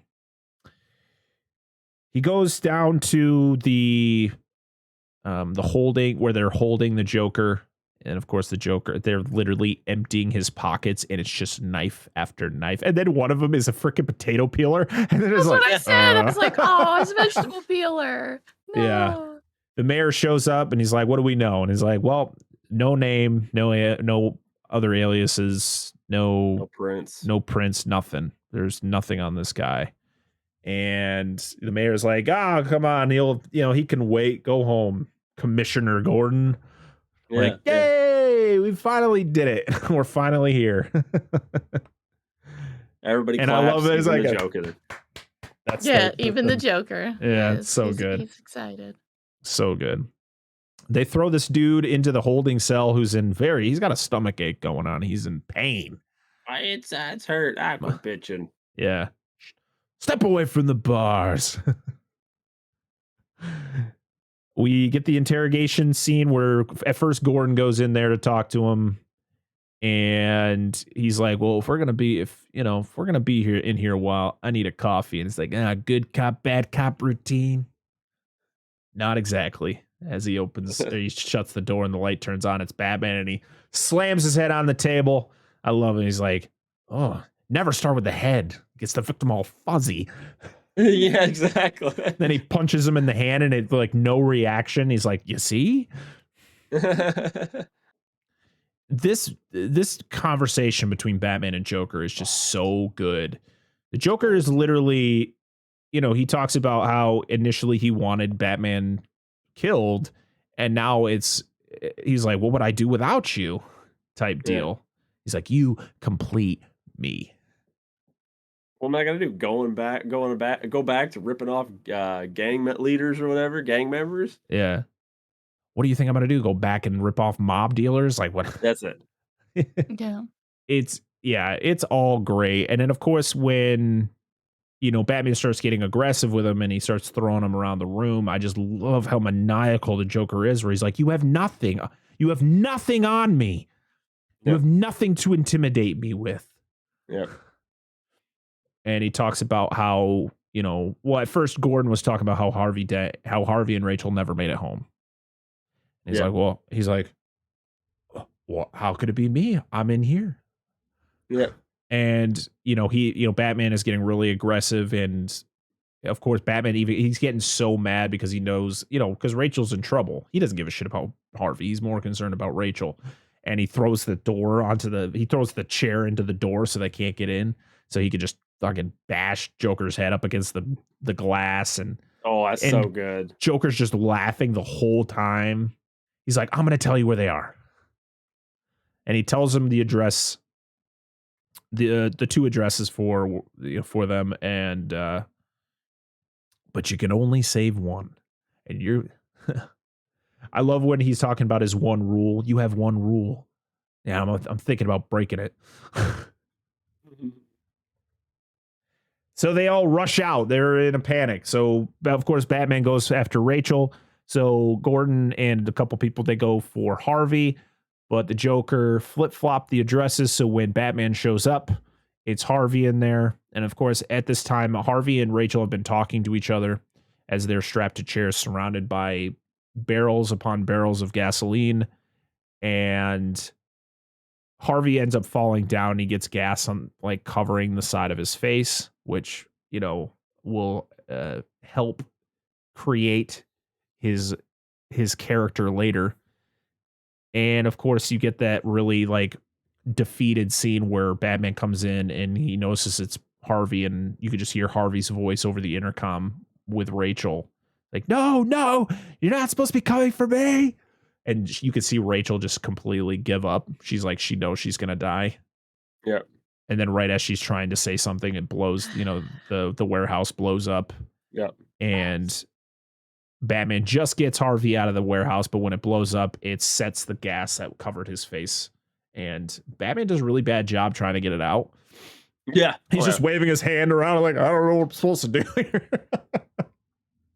Use some of your bat gel. Take your cape or something. Yeah. You guarantee you can get a new one. That's fine. Yeah. So I think this happened before. I don't think we mentioned it, but this should have all happened before with the where they talk about Alfred's experience in Burma. Yes, where he talks about the gem thief. Yeah. He's like, how did you find him? He burned down the forest. Yeah, because he's like he took all these gems and jewels and he was just throwing them away Yeah. and just trying to illustrate because Batman's like he thinks like everybody else, everybody's driven by something like money, some motivation, and Alfred's like, nah, not everybody's like that, dude. Yep. Yep. And yeah, and this is like some people just want to watch the world burn. Yep. So while everything was happening, Joker is still in the interrogation room, and with that cop, I don't know his name, but he's talking about the Joker asked him, he's like, how many of your friends did I kill? And of course, the cop, thinking he's got the upper hand, he's like, I've dealt with punks like you before, and you've killed 6 of my friends, and you just get like him mouthing the 6. Yeah, I like that. He said he said something about like I've dealt with your kind before. He's like, there's the punks that are too young and don't know better and need a whooping, and there's ones that have been around and no matter what you do, it's not gonna do nothing to them. So I'm Yeah. not gonna give you the satisfaction either way. Yep. And But then he says the 6. Yeah, and this is also where we get the story about why Joker likes using knives. Yes. He's like, guns are just too quick. A knife you get it's more intimate, and you get to see and learn things about your victims. He's like, in a way, I knew your friends better than you did. Yeah. And then of course the cop, he's like, he rolls up his sleeve. He's like, I'm going to enjoy this more than you know. And then of course it cuts to the Joker having a piece of the broken glass. Thanks, Batman. You caused this, by the way. Yep. He's got the glass up against the guy's neck, and the guys are like, what do you want? What do you want? He's like, I just want my phone call. Yeah. Yes. So he gets the phone. There's the other cops that are investigating that dude who's had the stomach ache. He like collapsed. So they go in there and they're like, he's got a fucking phone inside his stomach. And the one guy's the EMT there. He's like, he's got a contusion. Yeah. It's more than a contusion, man. It's a literal phone. You did a pretty good job illustrating how gruesome that is without really showing anything too crazy. Yeah. I mean, he was sliced from stem to stern. Yeah. Pretty much, Like, So Joker gets a phone, he calls, and it's the phone inside the body, which turns out to be a bomb. It blows up the police station, and Joker escapes. And the whole with police cars. Yeah, I love it where he's hanging out the window and he's kind of just taking in the lovely city air. It's great. Fresh air. And Gordon is, he's like, this was Joker's plan the whole time. He wanted us to lock him up at GCPD. Mm-hmm. And after Joker escapes, he sets Lau free, or he takes Lau. Yep. And we get the scene where they're putting out the fire at the warehouse that Rachel died in. You got Batman finding the coin, which now has the clean side, and then the other side is all scraped up and charred. And I really like this shot too of Batman kind of just standing there in the rubble. Yeah, it's really cool. And then of course, very good. Batman brings the coin to Harvey as Harvey's recovering in the hospital. We then, I think, as Gordon visits Harvey at the hospital, and this is where he's talking about how he's refusing pain meds, he's refusing skin grafts. And this is where Harvey again asks me, he's like, what was the nickname you guys had for me when I worked in internal affairs? And he's just like, Harvey, don't do this. And this is where he's like, tell me. He's like, Two-Face. He's like, why should I hide who I am? Yeah. Well, you don't get to see it though. Not right away. In this scene, you don't get to see his thing. He turns away from the camera. Yeah, because he does turn to Gordon, but it cuts real quick. Yeah. Yeah, and you can see the back of his head. Yeah. I do like a little bit before when he wakes up and he sees the coin on the tray and he picks it up and he sees the clean side, but then he turns it over and sees the charred, scraped up side, and then he starts freaking out. He rips off the bandage he's got on his face. But it cuts all the vocal audio. Yeah, it's all happens silent. It's really good. Yeah, really good scene. Mm-hmm. So we then cut to Reese is on the news. He's going to tell everybody who Batman is. And the Joker is not about this. At first, Nope. the Joker meets with the Russian gang leader there, the one with the dogs. And this is and he's got Lau tied up on the top of this just massive pile of money. Yes. A lot of money. And he sets it on fire. And he's like, I'm just burning my half. Yeah. It's like, all you care about is money. And then he's like, oh, why don't I just cut you up into little pieces and feed you to your pooches? Then we'll see who's loyal. Yeah. He then sets the whole thing of money on fire, which I guess would eventually kill Lau since he's on the top of this pile of money. Yeah. And he talks about how it's not about the money, it's about sending a message. So he calls the news network and says, he's like, what fun is it to know now? Like, what fun is it for somebody to spoil the secrets? If Mr. Reese isn't dead in the next 24 hours, I blow up a hospital. Yep. So they have to then go around the city and evacuate all the hospitals. And this is where we get the scene between the Joker and Harvey, where I love that the Joker's dressed up like a nurse. Yes. Oh, God. And Harvey is strapped to the hospital bed for some reason. I don't know why he was strapped, unless the Joker did it. But he reacts to seeing the Joker, and of course the Joker's like, I didn't do any of this. I was locked up in Gordon's station. Like, how could I have done any of this? I just love his reaction. It's like, I'm just a dog. Yeah, hi. And he's like, I'm just a mad dog chasing a car. I don't know what I would do if I caught it. Yeah. Oh, he's so good. And he literally gives him the gun, and he tells him, like, you know, he's pretty much like, pretty much telling him he needs to go seek revenge. And he needs to, you need to eliminate the people who truly killed Rachel. You need to spread a little chaos. And that's when Two-Face is truly born. And the Joker walks out of the hospital.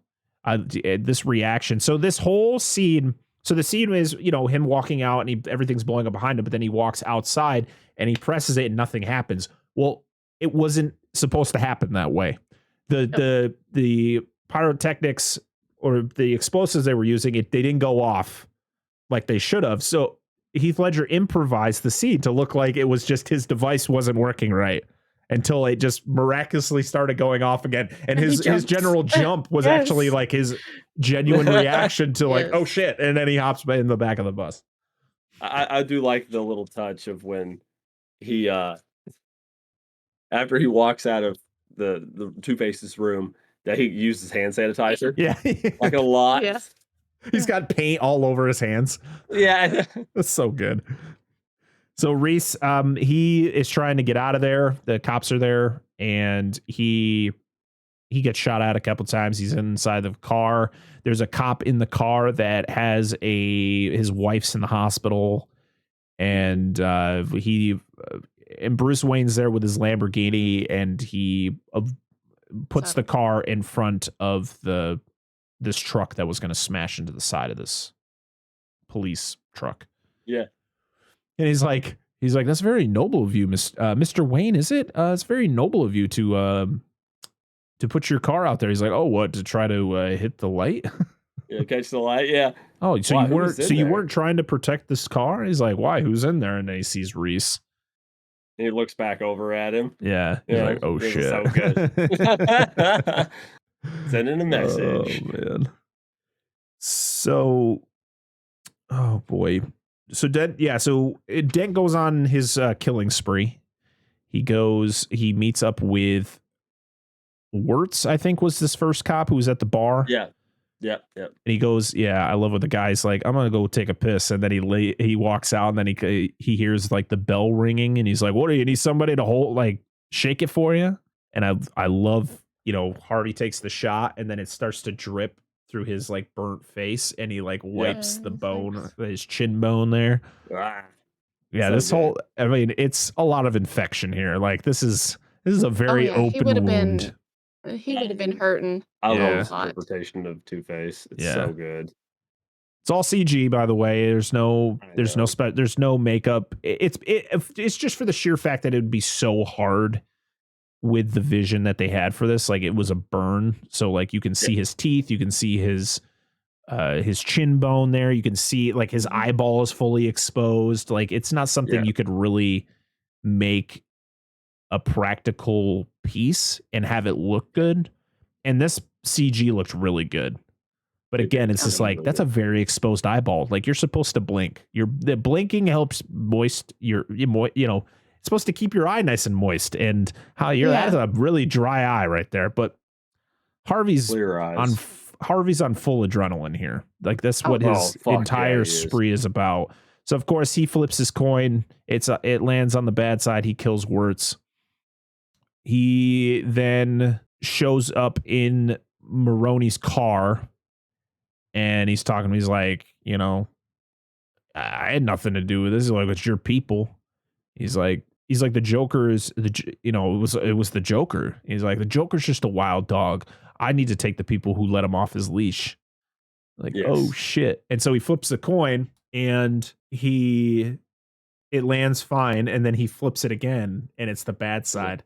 And he's like, you're a really lucky man, Maroney. But what about him? Yeah, he's like, not for him though. And he's like, who? As he buckles his seatbelt, is like, your driver, and he shoots it, and it just fucking crashes. Oh, it's so good. Fuck. But I love the whole thing with Harvey. Is like, you going home to your wife? He's like, yeah. It's like, what would it be? What would it feel like if you heard your wife, die? It's that thing of him, hearing Rachel pretty much die. That is like, completely put him on this path. Yeah. So good. The Joker puts up a proposition about, what was the whole thing behind what he was planning on doing? Like, he was getting people out of the city. Like, he was they're going to close all the bridges or whatever. Was he planning on like bombing places? And then he said, if you don't want to play, you're more than welcome to leave. But I feel bad for the subway and tunnel crowd or something like that. Yeah. I don't know, something along those lines. So trying to keep as many people in town as possible, I think. Yeah. So they have people evacuating and they're getting onto these ferries. And the whole thing now was that if these ferry, one ferry has just regular civilians and then the other ferry has all of like the criminals, and people are pissed. Oh yeah. Which is understandable. I'd be pretty pissed too. And he's like, yeah, what you guys each have a detonator and you guys get to choose who lives and who dies. And you have until midnight to do it. Yeah, it's a thought experiment or whatever. Yeah. Social experiment. Sorry. Yeah. Batman meets with Lucius he pretty much expanded his sonar device to pretty much hack into every phone in Gotham. Mm-hmm. And Lucius is like, this is bad. This is wrong, man. I can't. Yeah. I am. After this is over, I'm resigning as CEO. If this device still sticks around. And he's like, well, when you're done, type in your name. So he listens. So they're pretty much trying to determine where the Joker is because he's broadcasting in the ships, talking about the whole plan of what the whole ferry explosive thing, and then. But that's not where he is. He's in a completely different location. And so that's what Batman is trying to figure out. So we get this whole thing between the prisoners and the civilians of like, determining whether they should do it or not. The criminals are kind of concerned. The civilians are all kind of arguing about it. Yep. You got that one, the guy with the suit on who's like, well, why should you determine who, They had their really choices. cocky. Yeah, he's a cocky fucker. And then he still can't do it. I love the guy who, I can't remember the actor's name. He passed away, I believe, a couple years ago, but he was in The Fifth Element. He was in Friday. He was Debo in Friday. Yes. Yeah, we were talking about that. Yeah, because he was like the big dude on the prison ship or whatever. Yeah, and he literally takes it and throws it out the window. He's like, I'm gonna do something you guys have failed to do. And so once that happens, everybody on that ship is like, fuck. Yeah. We're gonna die. They finally find where Joker is. He's in like an old construction building. And so they go there. Gordon is with a bunch of people. They find where there was like a missing bus full of like patients from the hospital. Yeah. And so there's hostages in this building. They got the people with the clown masks on and guns, and then you got people all tied up. But it's all a ploy. So the Joker's plan was he had the actual cronies as the people pretending to be the hostages, and then the hostages themselves were tied up and just had the Joker masks on with the gun to look like they were the hostage takers. Yeah, they were taped to their hands and stuff. Yeah. The weapons were. Batman and Gordon kind of go at it because Gordon's like, no, we just need to go in there and take care of this. And Batman's like, no, let me take care of it. And Gordon's like, fuck you, come back, right. I'll shoot you. And then he doesn't shoot him. And I just love that Batman is kind of saving everybody, but also he's taking out the cronies, but he's also trying to take out all of the SWAT guys without hurting them. He's like strapping them all to zip lines. You got there's like 5 of them hanging off the side of this building at one point. Yeah, I say except for the part where they smash into the side of the building. We'll yeah, they're fine. They got helmets on. Yeah, totally fine. They got helmets on. They might have a cracked rib or two. It's fine. They're not dead. That's the important part. Yeah. So yeah, he goes through and he takes care of everything. He determines that the hostage takers are the doctors, and the ones in the Joker masks are the actual hostages. He gets all the way to the top right before he gets to the top with the Joker, Harvey gets a call, or Gordon gets a call from Harvey.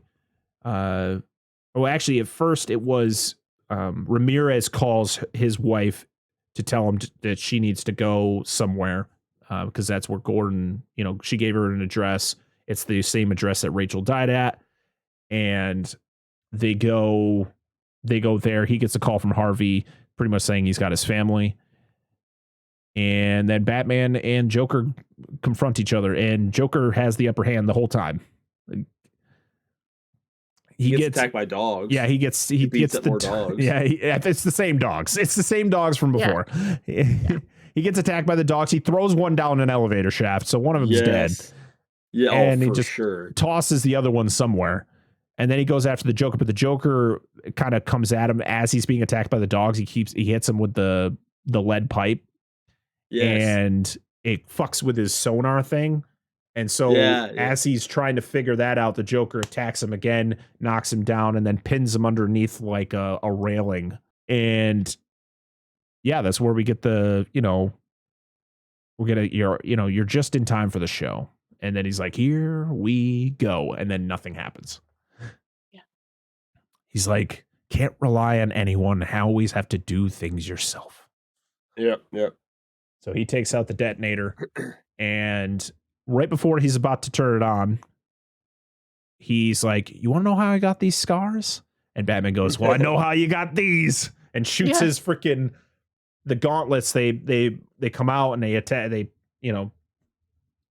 hit the Joker. Batman grabs him and throws him over the edge. And you kind of get something very similar to the way Batman 89 ends, but instead Batman shoots his grappler on him and pulls him up. And they have, we get our last Joker monologue where he talks about how he corrupted Harvey, in order to, he won. The Joker wins in the end, even though he gets captured, because he corrupted the White Knight of Gotham, the one person that was going to save Gotham from being the cesspool that it is. And and you get that really maniacal laugh at the end, which is just great. It's such a great ending to the Joker in this movie. I'm glad they didn't kill him. Yes. I think they didn't kill him because there was a plan for him in future movies, but unfortunately with the death of Heath Ledger, it just, they just paid their respect and just left the Joker out of the next film. I guess the best way of doing it. So yeah. We then cut to this really to the burned down warehouse where Harvey has his Gordon's family. Gordon shows up, he gets knocked down, and he pretty much, states is like, have you ever had to listen to the person you love the most die? And he's like, well, today you are going to. And he goes through each of his family members until he really reacts to his son. He's like, winner.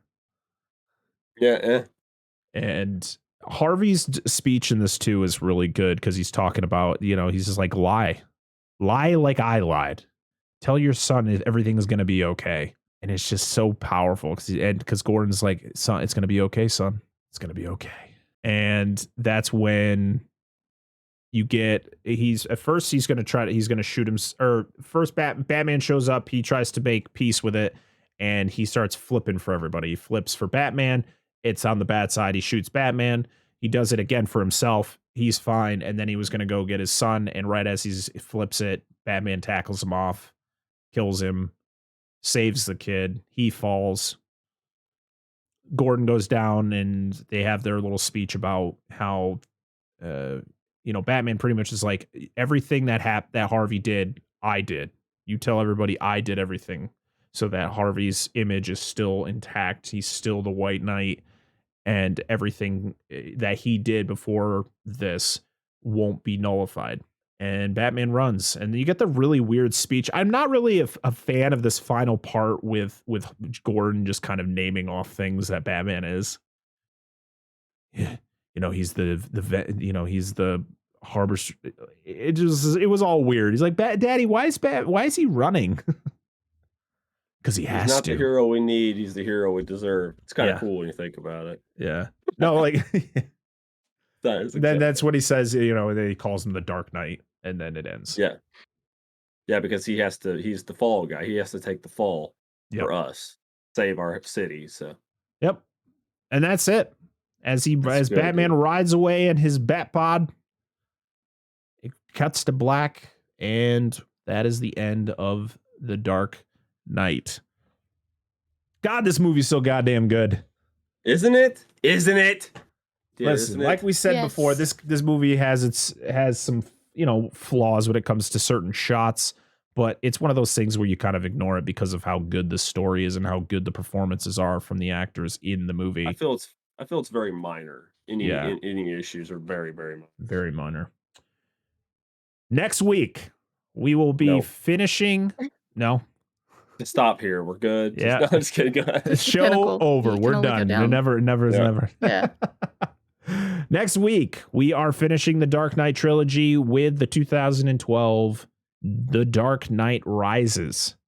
And it is going to be episode 50 of the podcast. It's exciting. Insane. It's a good one to hit 50 on. Yeah. It's a good point to hit 50 on. It's almost a year since we started the show, all the way back in April of 2021. And the fact that we've done this is episode 40 now. We've done 49 episodes of the podcast. We've done a handful of episodes of, TV reviews. We've done our fresh cuts, so there's a lot more than 50 episodes. But the podcast is where it all started. And this is, to me, is like the number one show for me that I think I enjoy doing all the shows, but this one I enjoy just a little bit more. Yeah. That's fair. Because we get to talk about movies that have been out for a while, movies that either don't get the attention that they deserve or movies that have been talked about a lot, especially like this one.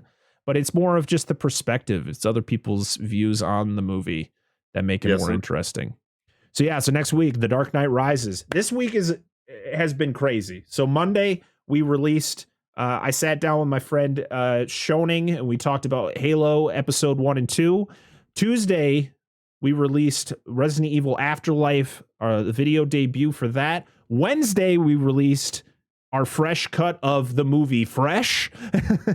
Thursday, yesterday, I released my discussion on episode 2 of Moon Knight, where it's the first show that I'm doing solo, and it's interesting Yeah. because I'm just It's gotta talking be to better. I'm just How talking to dare myself. you? It's gotta be better than this shit right here. Just kidding. It's interesting doing a show where you're just kind of talking to yourself. Oh yeah, I've been there.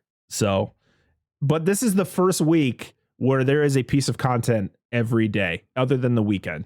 But every Monday through Friday, there will be a piece of content for you to either listen or to watch, and it's a lot. But I'm happy to do it. Will it happen all the time? Absolutely not, because it's going to get exhausting. But Yeah. I'm glad I can do it sometimes. Do we have any closing comments on this before we get out of here, you guys? Go watch Jurassic Park 3. Always. You have to. Ways. I'm actually really excited to conclude these 3 films because it's so nice to have this really great bunch of Batman movies. Like, Yeah, there you go. that's great. So yeah, so in a couple weeks, will be our 1 year anniversary of the channel, the show, whatever you want to call it. So we are going to probably take a break from Batman after went for that episode, because I'd like to do something special for the episode. I'm debating on doing a live recording, so going back and hopping on that Twitch channel and maybe doing a live show, and it's just about figuring out what the hell we're going to do for the show. That's fair. But we got some time to plan it out, so I'm excited for it. But before this episode gets any longer, thank you all for supporting us. Make sure to drop a sub on the YouTube. Make sure to leave a comment, a like. Make sure to rate us. If you listen to us on Spotify, make sure to drop us 5 stars over there. Make sure to, if you listen to us on Good Pods, make sure to leave 5 stars on the episode and leave us a review. Also, thank you all for leaving reviews on Apple Podcasts. We've gotten a few over there that have all been very positive. So thank you very much for that. Other than that, I think that's about it. So until next time, I am Brett Parker. That is Dan and Angela from DNA Gaming. We are Dissect That Film, and this has been the Dissect That Film podcast, episode 49. We'll see y'all next time. See ya. Bye. Bah.